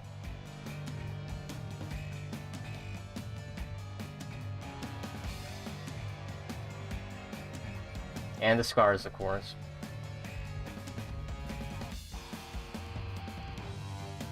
Wow, somebody had a mod that removes the eye patch, and it just looks so cursed.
Any chance of the hand holding the cigar to be the mechanical arm? Oh, fuck. His mechanical arm is on... Oh, you know what? That actually works out, because, I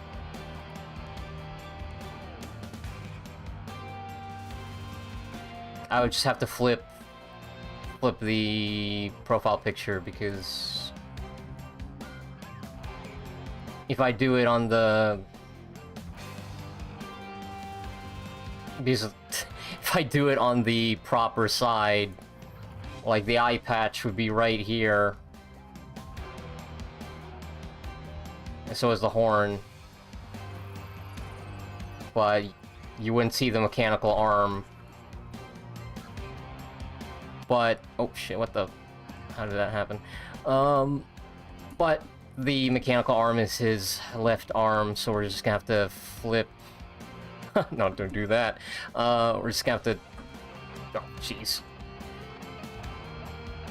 We just have to put the eye patch and the horn on this side instead.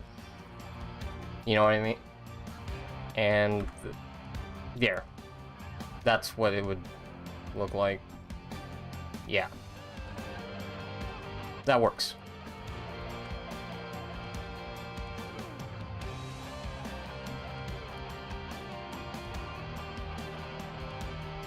You gotta save the pic, but no, I'm not saving that shit.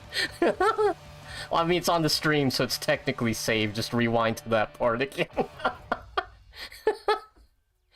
You would think someone would already draw this already, right? I'm not the first one to draw Fidel looking like Snake. I don't believe that. Somebody must have drawn this already.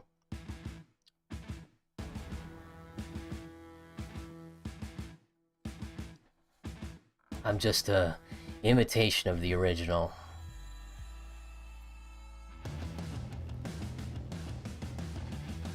Punish Fidel Castro.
Wait a minute, does Venom Snake smoke cigars, or is it just cigarettes? Is Naked Snake the only one who smokes cigars and everyone else is just cigarettes?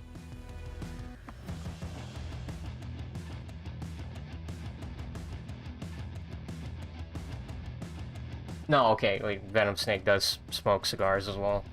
Okay.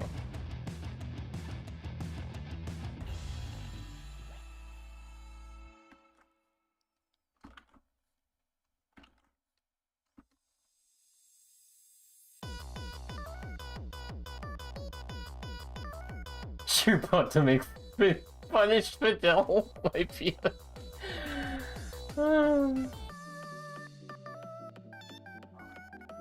He vapes, Venom vapes. Oh my gosh.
Only Solid Snake smokes cigarettes. Okay.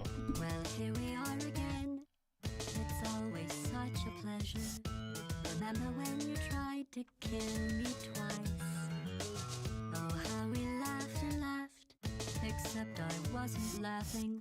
Under the circumstances, I've been shockingly nice.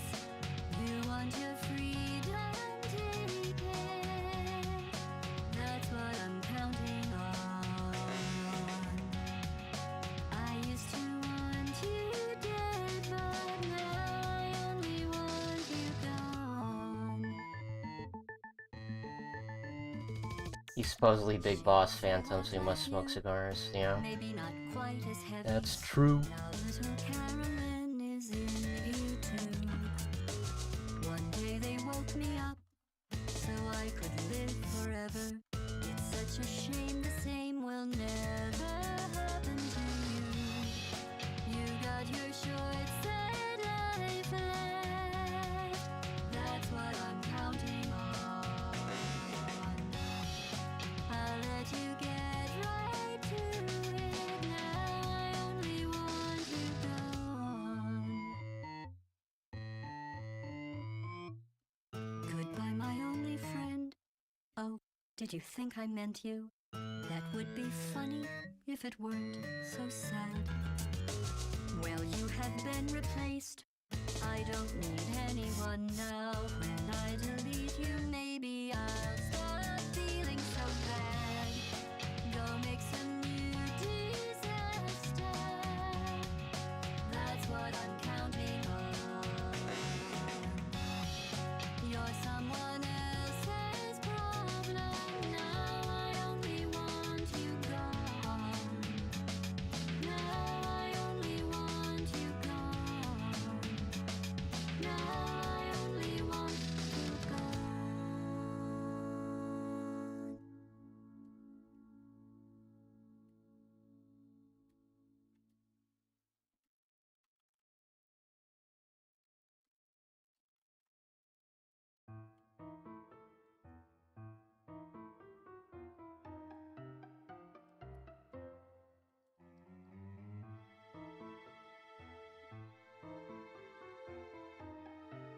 Bass Portal music. Haven't heard this song in a long time. Didn't you play co-op with Adam? Or was that Alec? It was Adam, I think. One of you had to do it on PlayStation. Remember when they made like a big deal with Steam finally making a game for PlayStation 3?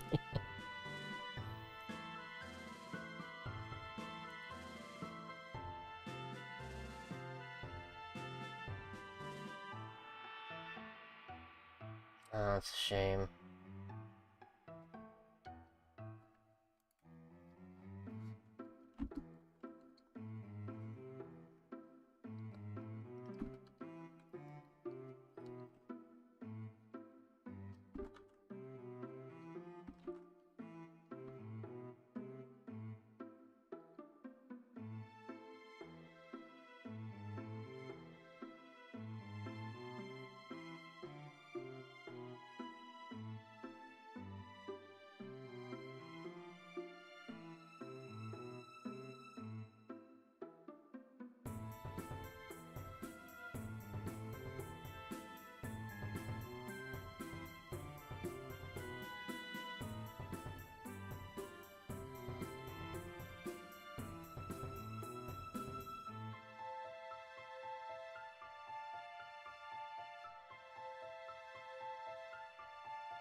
That was your first game with Adam? That's cool.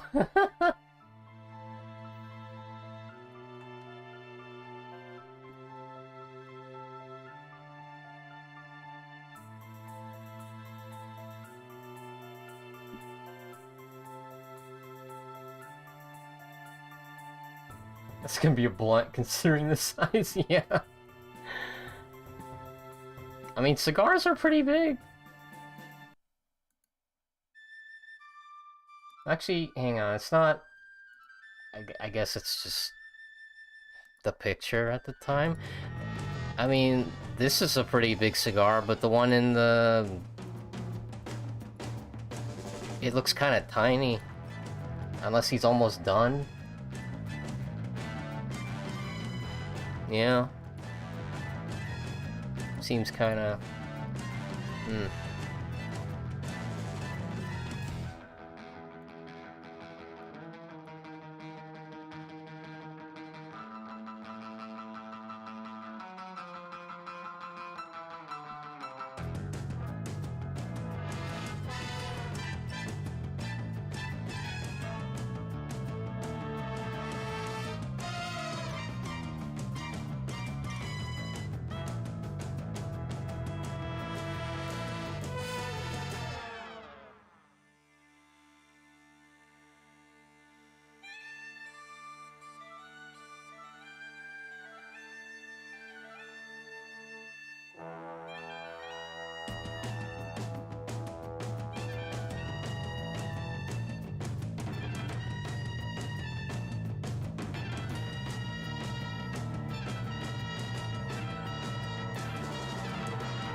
tall and I began to shake. My blood coursed strong as you readied your tank.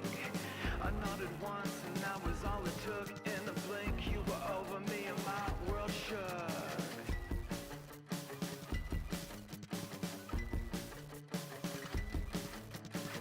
It went unsaid, it was understood. You had control once you lowered your hood.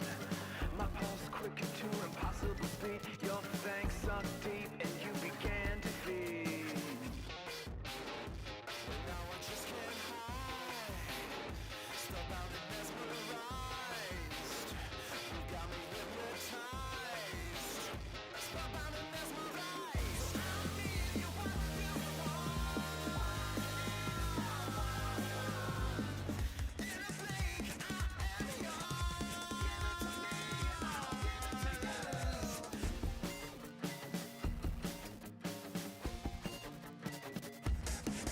With a slash and a squeeze, it's my turn to feed.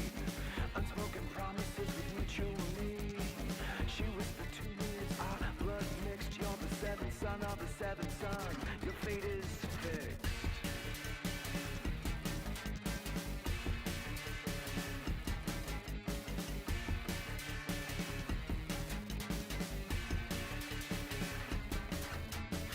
Now I'm a phantom, a coast unabsolved. I'm bound to moon shadows when the day dissolves. Surely no bullet, no wooden stake could ever end this bond that refuses to break. And now I just can't hide. Surrounded, mesmerized. A Primo, a cigarette-sized cigar. Oh, okay.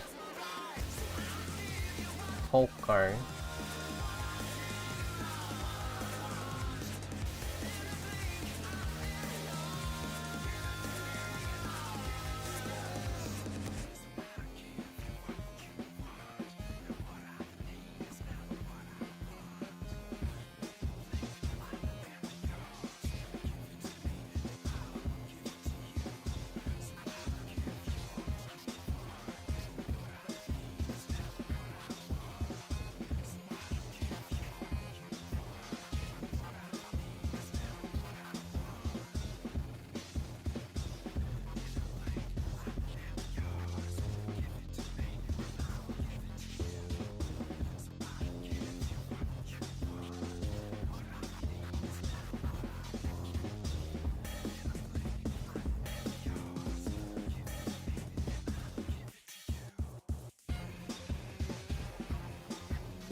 Self-censorship. Looks like I made a mistake. Sometimes I gotta shake the tree to see what falls out.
You just said it on Discord.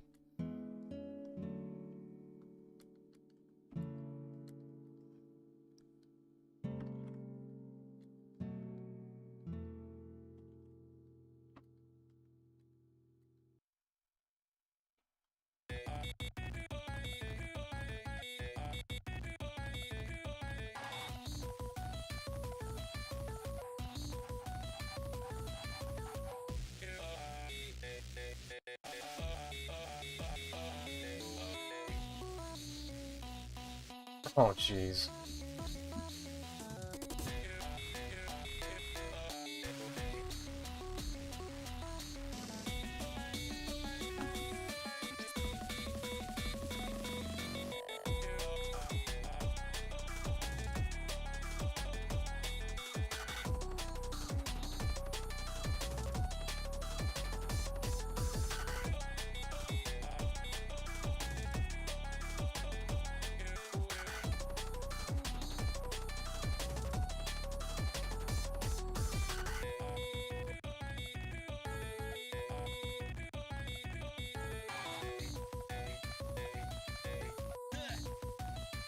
Pretty good.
Cruel, cruel world, must I go on?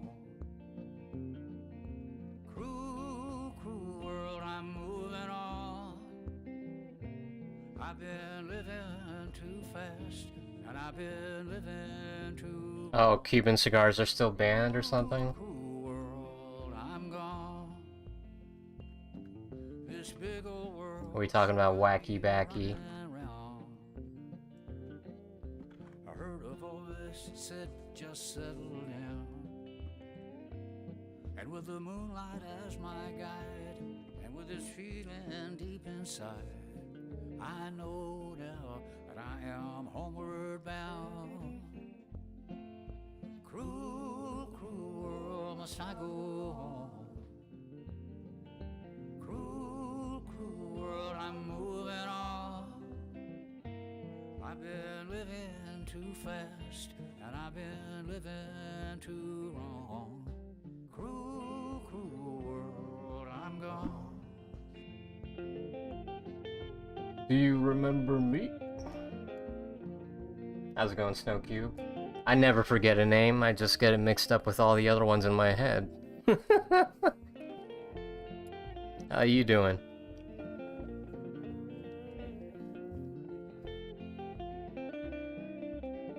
Talking about tree? Smoking the Elden tree? That's gotta be one of the endings, right? I have seen so Bravo, Miyazaki. Bravo. I see into the eyes of a girl. No more, no more cruel world. Cruel, cruel world, must I go on? Cruel, cruel world, I'm moving on. I've been living too fast, and I've been living too wrong. Cruel, cruel world, I'm gone.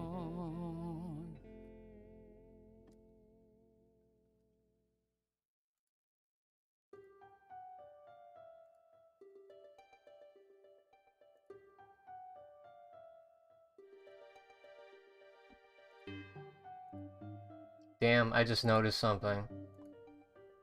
I think Venom Snake barely has eyebrows because of his injury. Look at this. You can barely see his eyebrows, bro. What happened? And the eye patch just completely covers the other eyebrow.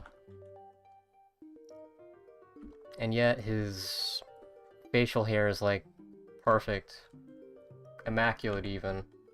Even his scar didn't even... His scar didn't even break the freaking sunburn. Ridiculous. That's too overpowered. They gotta nerf this man. Yeah, I still can't see his freaking eyebrows.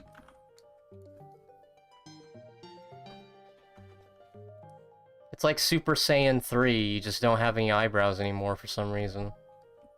The fuck? Yeah, it's gonna look weird. I'll just give him like really faded eyebrows. Just a little bit. Just a little bit.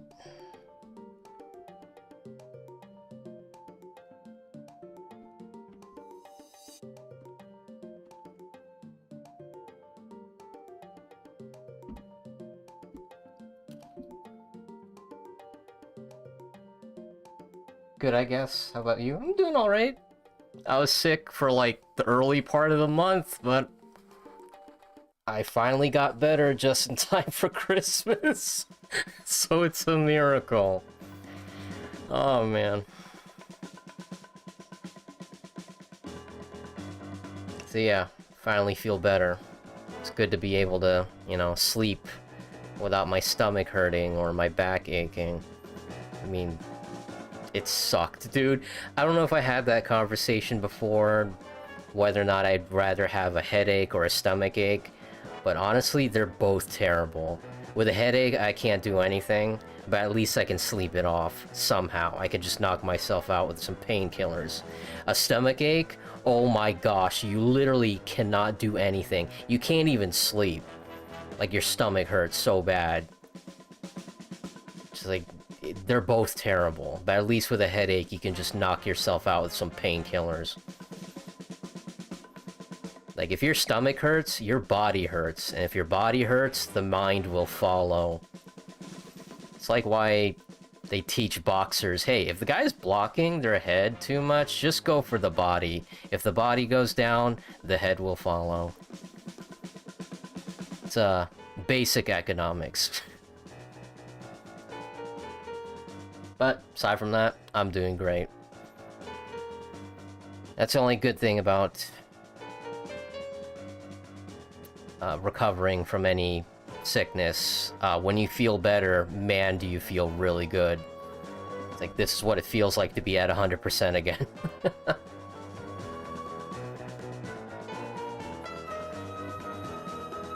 YouTube censor me while thirsting over Jill.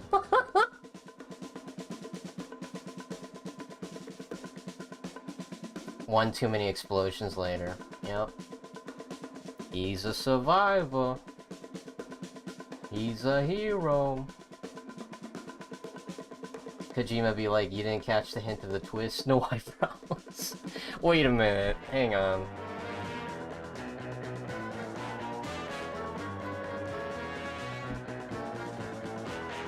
Okay, that's...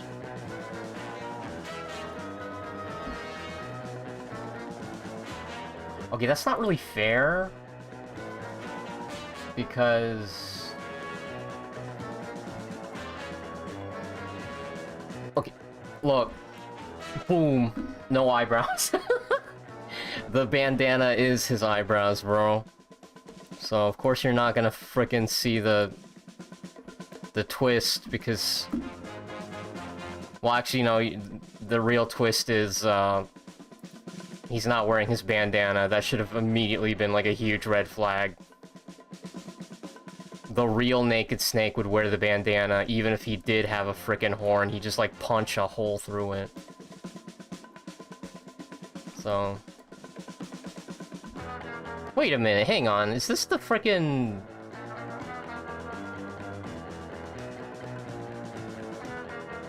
No. For a second there, I thought it was the Super Smash Brothers Snake, which is like a weird amalgamation of Solid Snake and Naked Snake. But no, this is actually Big Boss.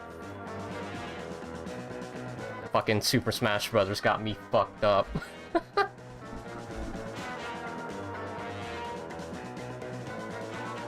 He put fire resistance everywhere except his eyebrows. Yeah, well, sacrifices had to be made. His camo index wasn't high enough, that was probably the problem. He couldn't camouflage from the fire. Venom Snake never fought the Fury. No eyebrows, a weapon to surpass Metal Gear. He didn't have the bandana until after the Virtuous mission? Yeah, you're right. Very beginning of the game, we do see his eyebrows, damn. It's been too long since I played Metal Gear Solid 3. Now I gotta replay it just to see his eyebrows. That pick is Peace Walker. Oh, okay. Didn't he throw away the bandana at the end of Peace Walker, though? Did he? I feel like they relied on the graphics of the game, of their game being good enough yet bad enough at the same time, so you won't notice his eyebrows, or just slap the bandana on him. Maybe, or maybe it's just a theory. A game theory. That's copyrighted. I shouldn't have said that.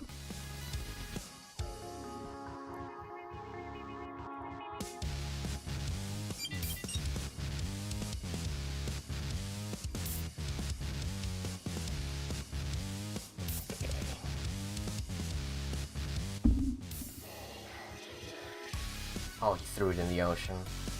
Damn. That's a real shame.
He tosses the boss's bandana and lets go over. Okay. You went from Naked Snake to Big Boss officially there. Today I noticed that your YouTube account is 17 years old. Nice. Shoot. I think that's the next thing I need to do next year is actually have a proper anniversary stream. But I keep forgetting. I need to mark that on my calendar next. You know what? Before I forget, let me go ahead and do that right now.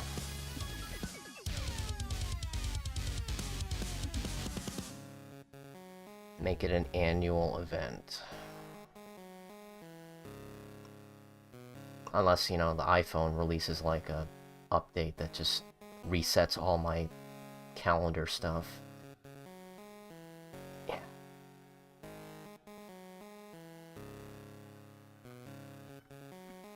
November 10th, 2007. Holy scheisse. Hey Siri. Remind me every year that November 10th is my YouTube anniversary. Okay, I added it. She put that in my reminders and not on my calendar. Damn it. I should have said put it on my calendar. Hey Siri.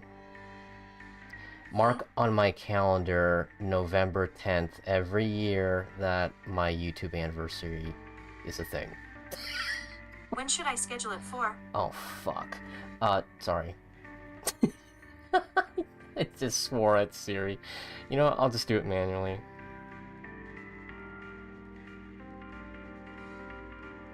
If you want to do something right, you do it yourself. Can't have Siri hold my hand for everything.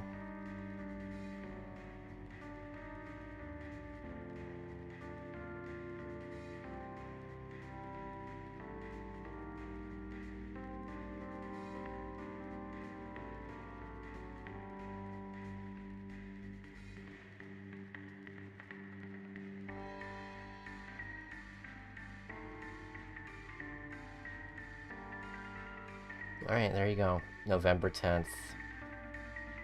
YouTube anniversary. All day, once a year. Cool.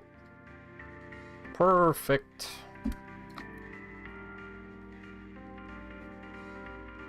Mark it on your calendar. Hope you remember. Yeah, I'm getting better at that. Whenever I have to do something, if I have the opportunity to do it right now, I just straight up do it. Because I'm like, it takes too much energy to remember this shit. Let me just go ahead and do the damn thing.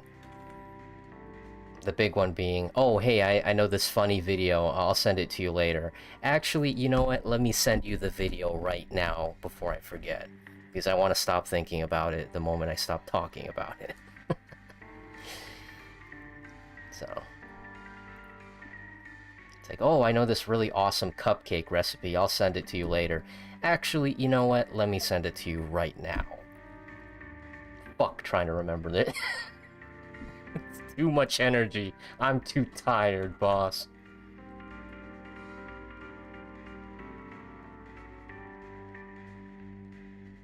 Siri will forget to remind you because she didn't understand the question. Yeah, that's why I was already struggling to, like, phrase it properly. Instead of thinking of, like, the proper prompt, I'm just gonna do it myself. I'm gonna do my own thing.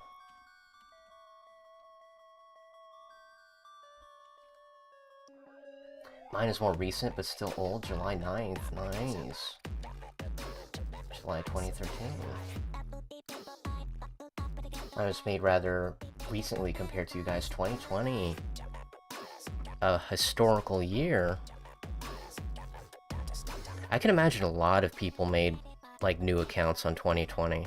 Now that they had a lot more time to be at home. Got more options to explore and be more social online. As horrific as the pandemic was, and let's not forget how bad it was, it did open up a lot more doors for people to discover new things. About themselves, about other people, new skills. So, There's always a silver lining in every thundercloud. Or in this case, a fucking hurricane. Hurricane Rona was not a joke. We can laugh about it now, but that shit sucked to go through.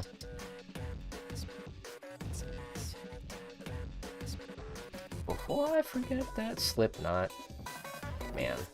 I remember the first time I experienced Slipknot was in Guitar Hero. And I had like this friend on Xbox who absolutely hated Slipknot. To the point where I actually got kicked out of party chat because I mentioned that I liked a Slipknot song. Yeah, I just remember that shit. It was terrible. It's like, damn, I didn't know that you were that triggered. This was before triggered was a word, I guess. But yeah, this was like Xbox 360 days.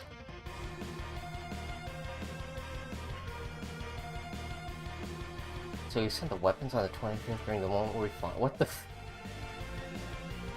My life was ass even before the pandemic. My life became hell officially when grandma died. Oh. My condolences, Chief. It's never easy to lose a relative. A relative that you're actually, you know, close to. Not just like a relative who's just kind of, well... everybody has that relative that's just kind of a concern, but, you know, people that you care about in general, it's never easy saying goodbye.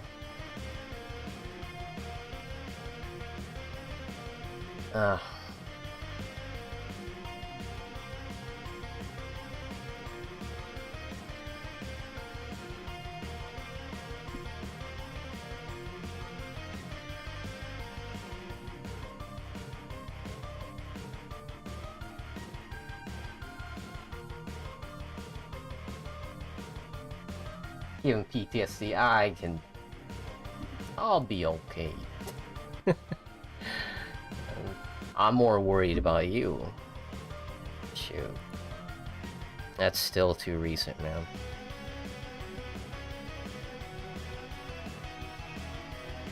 I lost a dog a couple years ago and I still think about him. Shoot, I still dream about him. And those dreams usually hurt the most.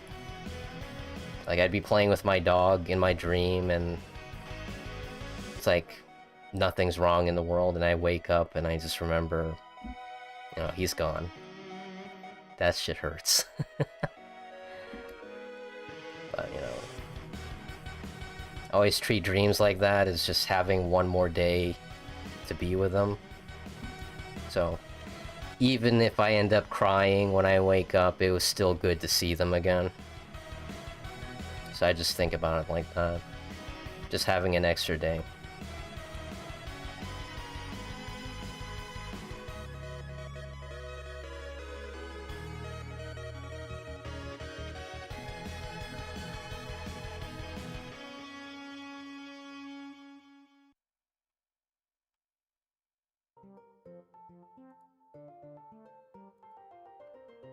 Oh my fucking gosh, I can't listen to this song anymore. Somebody made a freaking mashup with that Ballin' song. So now every time I hear this fucking Plants vs. Zombies credits song, I think of that Ballin' version. Oh my gosh. It's so weird hearing the original now.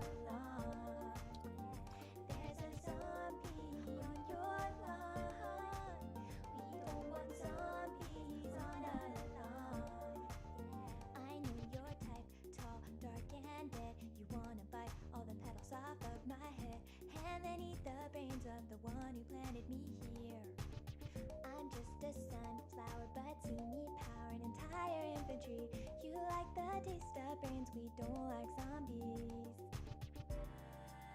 I used to play football. Well, don't protect my head. I have a screen door shield. We are the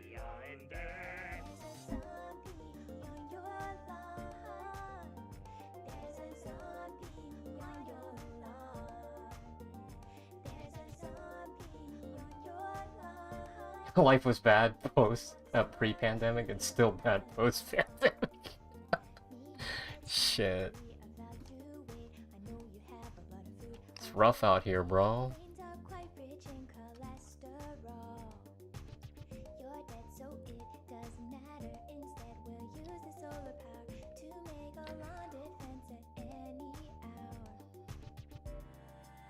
I like your tricycle. Dirt butter on my head. I'm gonna eat your brain. We are the undead.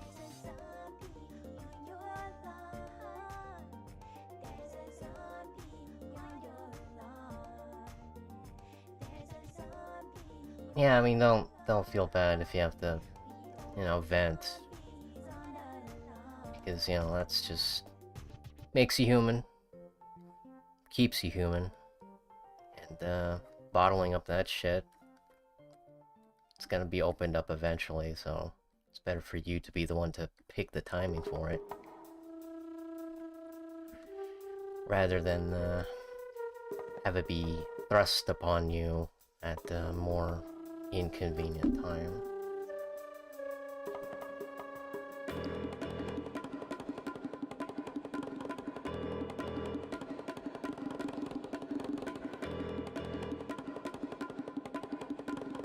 Well, I realize that there's one major flaw that I need to go through after the stream is done. I need to learn how to draw facial hair for characters in the anime style, because I don't really draw beards all that much. I think the last time I drew a beard was like for a JoJo character?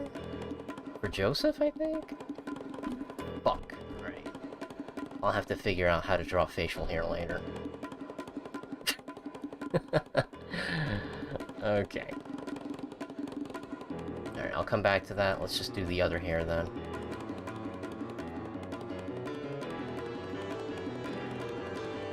Because I know there's a way to actually make facial hair look good with anime style. It's just I'm not proficient at it yet. So I'll figure that out after the stream. But right now, let's just stick with stuff I already know, which is just regular hair.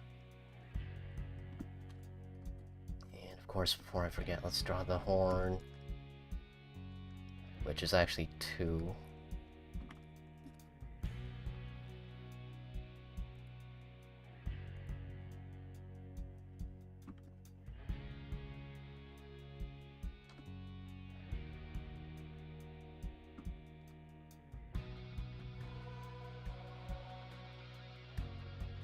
Yeah.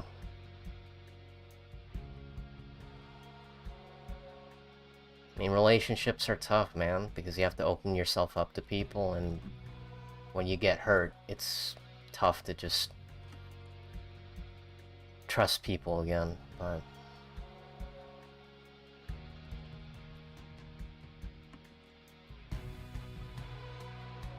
you'll find the one that was really meant for you.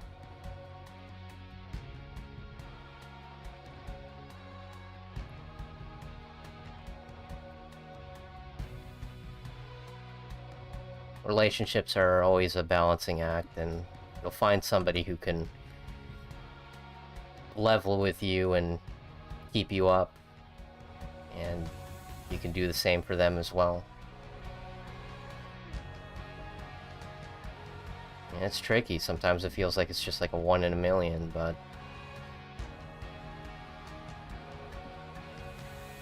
as long as you just keep putting yourself first, you'll find somebody who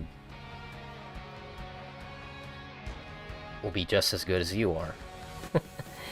Last thing you want to do is be in a relationship where it feels like you're babysitting more than actually being in love with someone.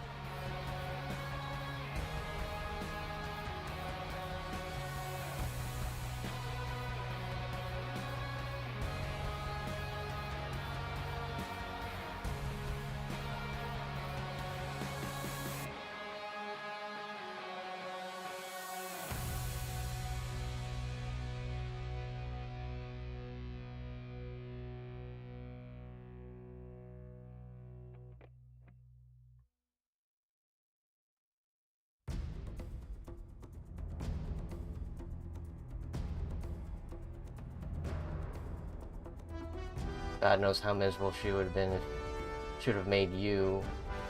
Shit went on, yeah. Just rip the band-aid off. Well, I don't know if that's actually sound medical advice. I feel like ripping the band-aid off will cause more damage. I'm not a doctor, so please consult your medical professional or ripping your bandages off. Okay, it's not like a scene from Spider-Man 3, like ripping off the Venom suit. Please do be careful.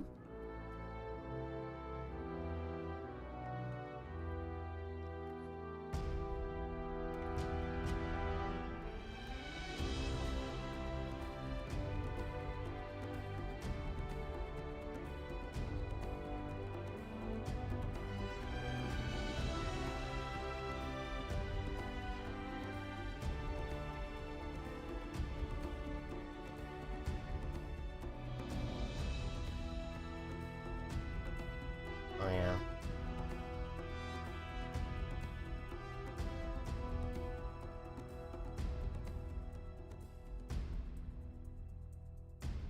Well, they always say that laughter is the best medicine, and we all cope in different ways.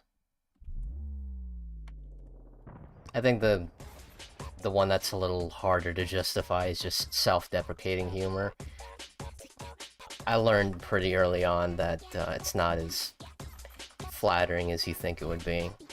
Funny on occasion, but the problem with self-deprecating humor is it kind of becomes a crutch, and you just find yourself insulting yourself more and more, and there is no punchline. You're just insulting yourself now.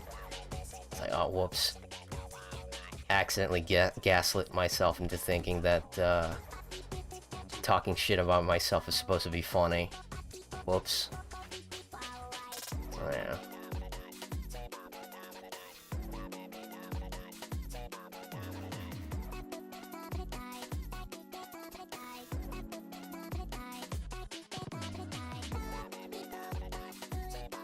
But, you know. Focus on yourself first.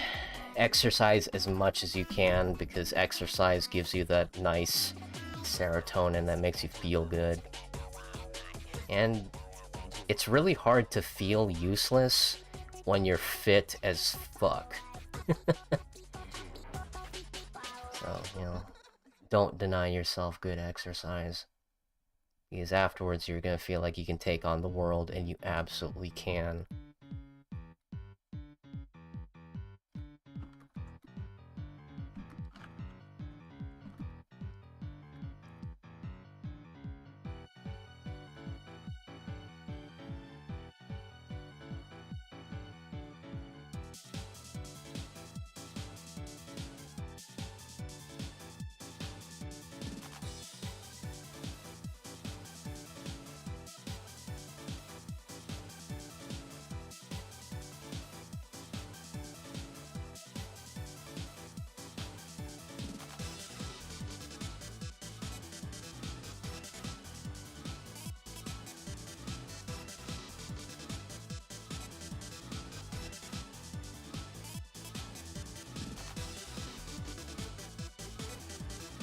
Yo, how's it going, Zardafrin? Hope you had yourself a merry little Christmas. And a happy new year, which is just around the corner.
Glad it's over. Now I gotta meet new people and use the experience and maturity I've gained.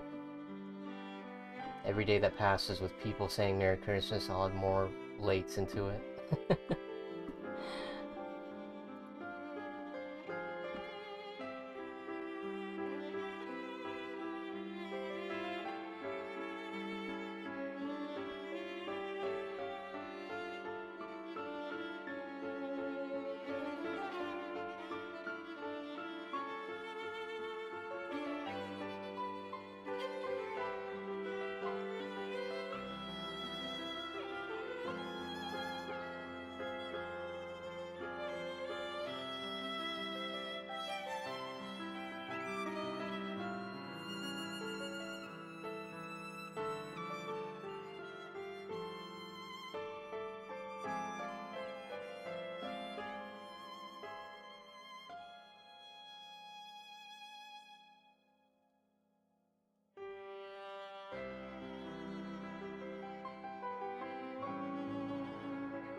I have to add a lot by the time January rolls around.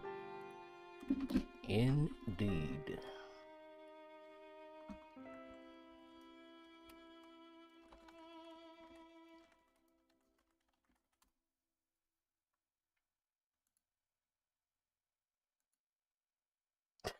Okay, that's funny.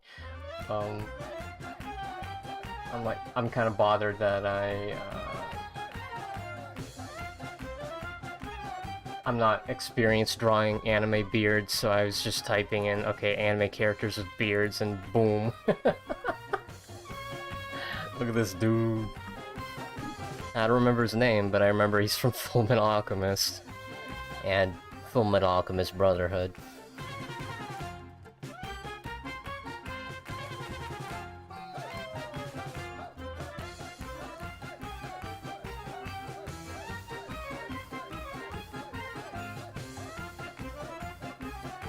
Oh my gosh, yeah, my playlist is on shuffle, so it's kind of all over the place. Please understand.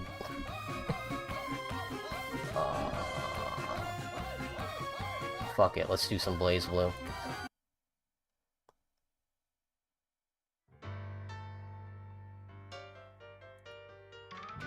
It's John Fullmetal. Love that one video that's titled How Men Greet Themselves or Greet Each Other, and it's just that scene in Fullmetal Alchemist where these guys are like just flexing.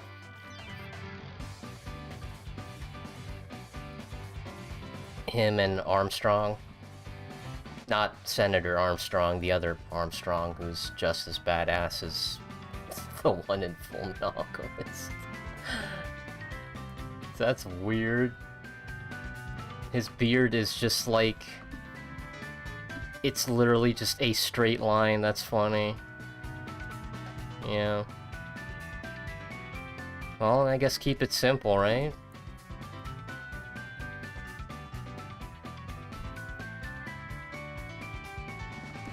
The fuck?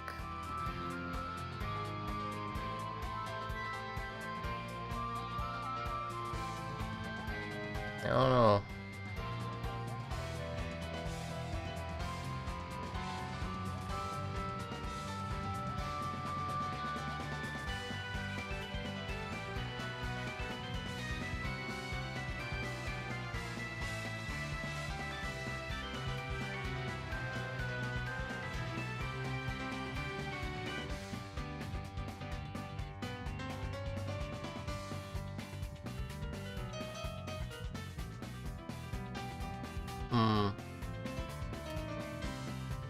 I don't know.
As long as it looks dope, I'm down.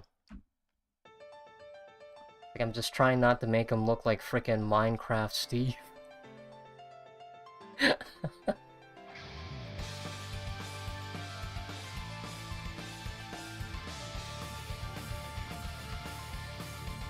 I am Steve.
Oh yeah, definitely subscribe to Ray Naga. We streamed Helldivers 2 recently, so it was fun showing the world of Helldivers 2 to new, fresh pair of eyes.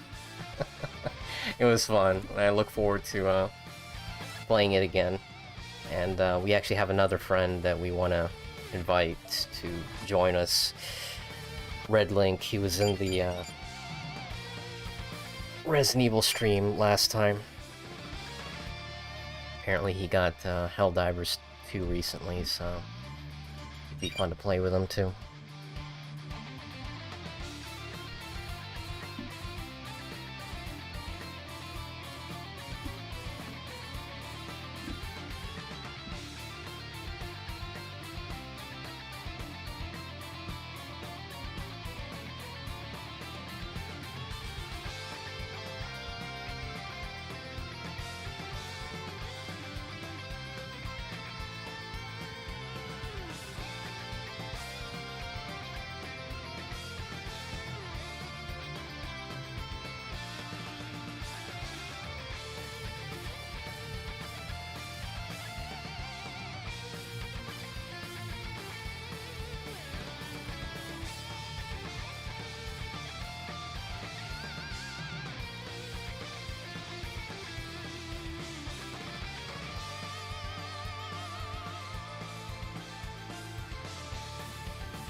I'm always 50 with dark humor, sometimes in the mood for it, and other times it's terrible.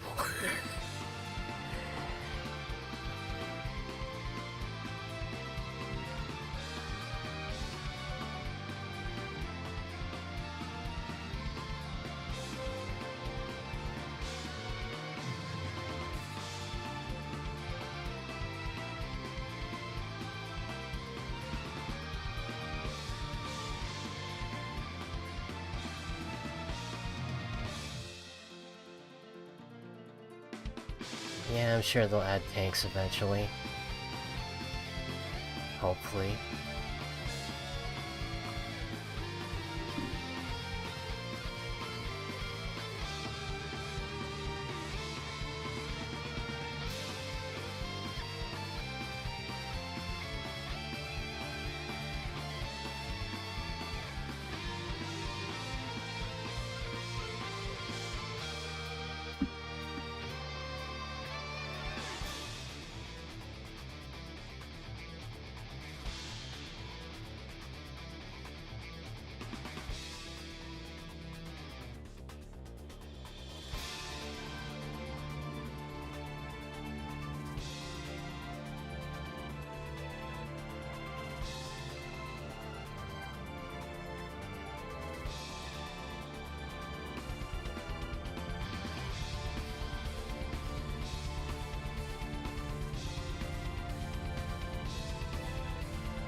Permission to tell a joke?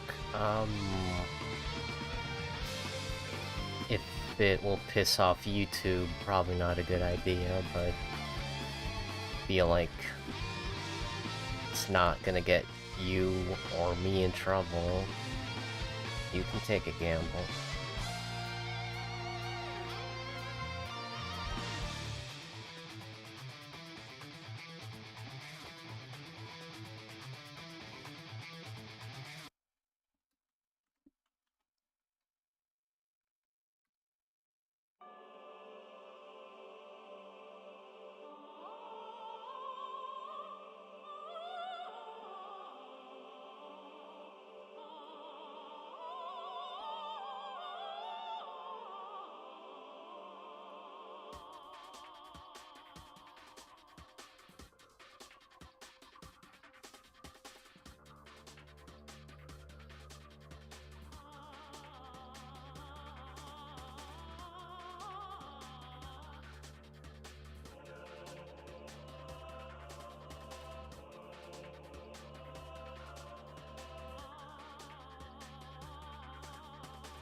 If it's Pat, we can clown him.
I'm terrible at math jokes. And it's pretty late at night. I don't feel like counting.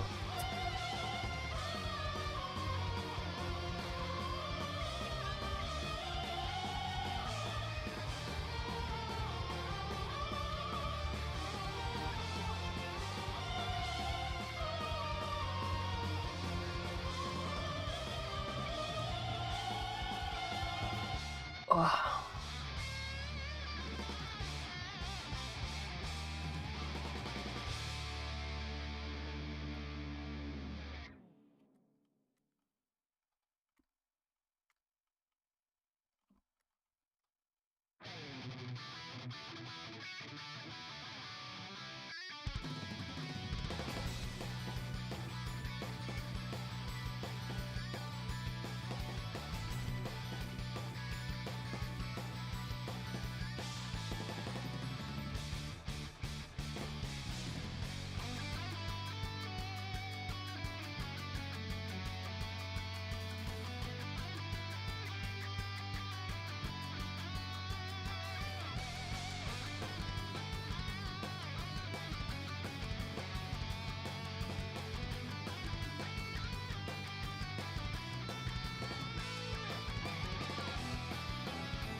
Really testing YouTube's patience.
Alright, I think we can shut off the edgy jokes for tonight.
This is a space base.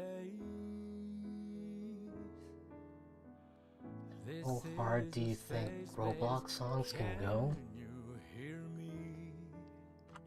Isn't it kind of like Dreams, where you can just make your own beats? Worry, at least enough for two. This is a space base.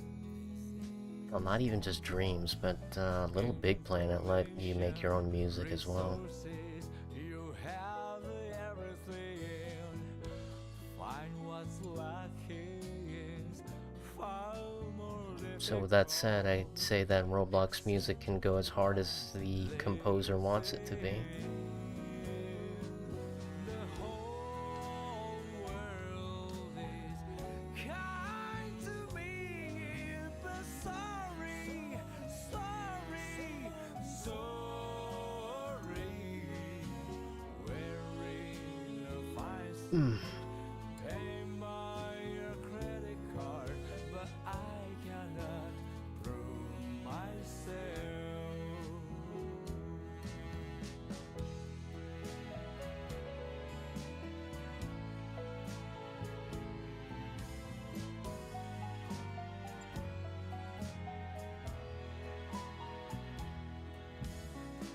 This is a space base. This is a space base. Can you hear me? The world may crumble down when just one piece missing. The whole world is How hard do you think Mozart can go? but sorry, sorry, sorry. Wearing a shiny crown, paid by a luncheon, that still will not convince myself.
Blue eyes? Yeah, he does.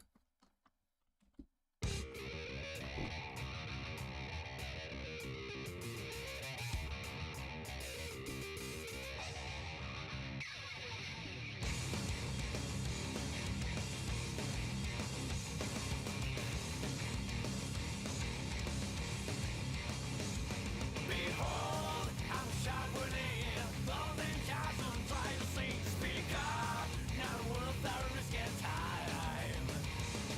Blockhead, to make me angry, what a bother, use the tailless tools, bring it on, deep inside on you, no intent, we wanna say so. King share, time to pull them down. Roar, those seal the ties. Cry for the move and keep in trouble. One for the chance if no one dies. Don't waste your time or try fail. You wanna be crazy, you wanna go freak out. You don't wanna break down in a rusty heart.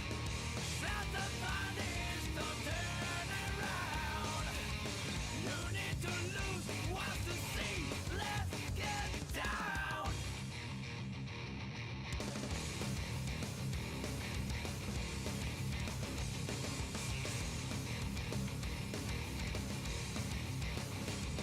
Behold, I'm a fast as wind. Who can I chase and overtake? Can't move, just a chicken that's yellow day. Back down, kiss up the rubber cigarette. Use the cannon stroke. Bring it on, deep inside of you. Now it's time to wanna say so. King share, time to pull them down. Roar, those seal the tide. Cry for the move and keep in trouble. One for the chance if no one asks. Don't waste your time or try fail. You wanna be crazy, you wanna go freak out. You don't wanna break down in a rusty heart. Let the bodies to turn around. Dig out again what you lost. Let's get down.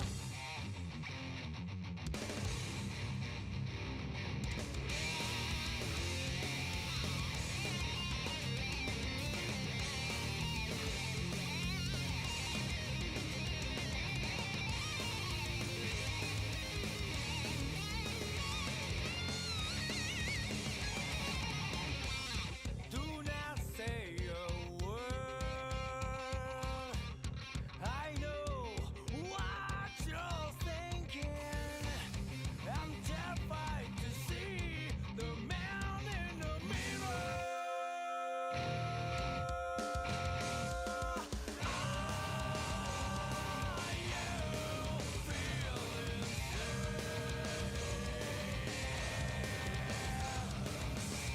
the doctor asked me, why can't I give him an answer? You wanna be crazy, you wanna go freak out. You don't wanna break down in a rusty heart. Let the bodies to turn around. You need to lose once to see the truth. You wanna be crazy, you wanna go freak out. You don't wanna break down in a rusty heart. Let the bodies to turn around. Dig out again what you lost. Let's get down. You gotta go, got me in. Let's get down.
good night, Snow Cube. Thanks for stopping by.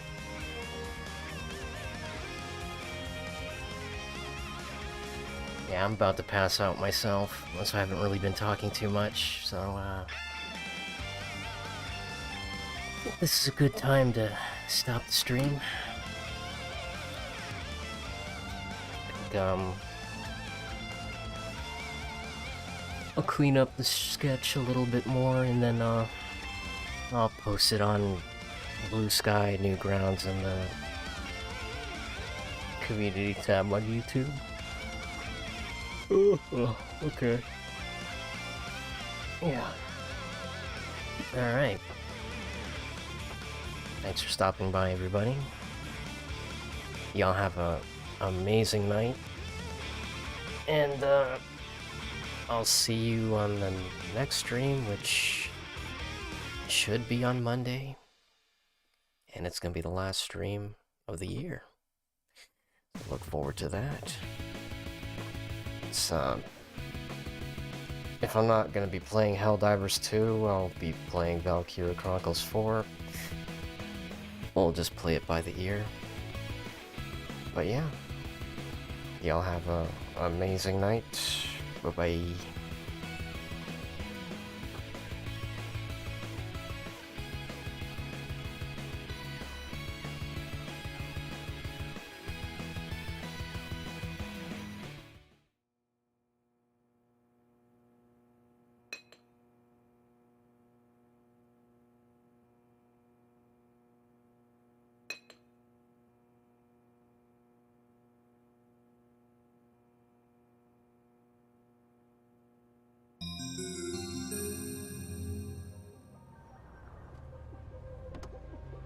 You ready to do something profoundly stupid? Am I ready? Anytime. It's time to tip the odds back in our favor. Okay, it's game time.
Get in here! Oh, there you are!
This was it. It was almost over.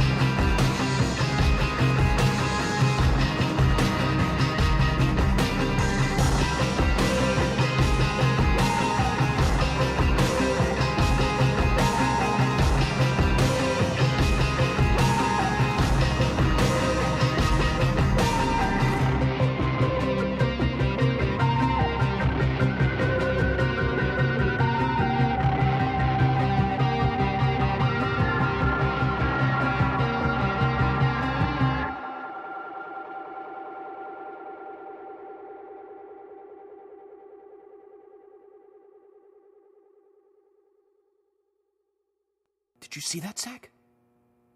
Clear as a crisp spring morning. I knew I could count on it. Never fails. Now then, let's get going.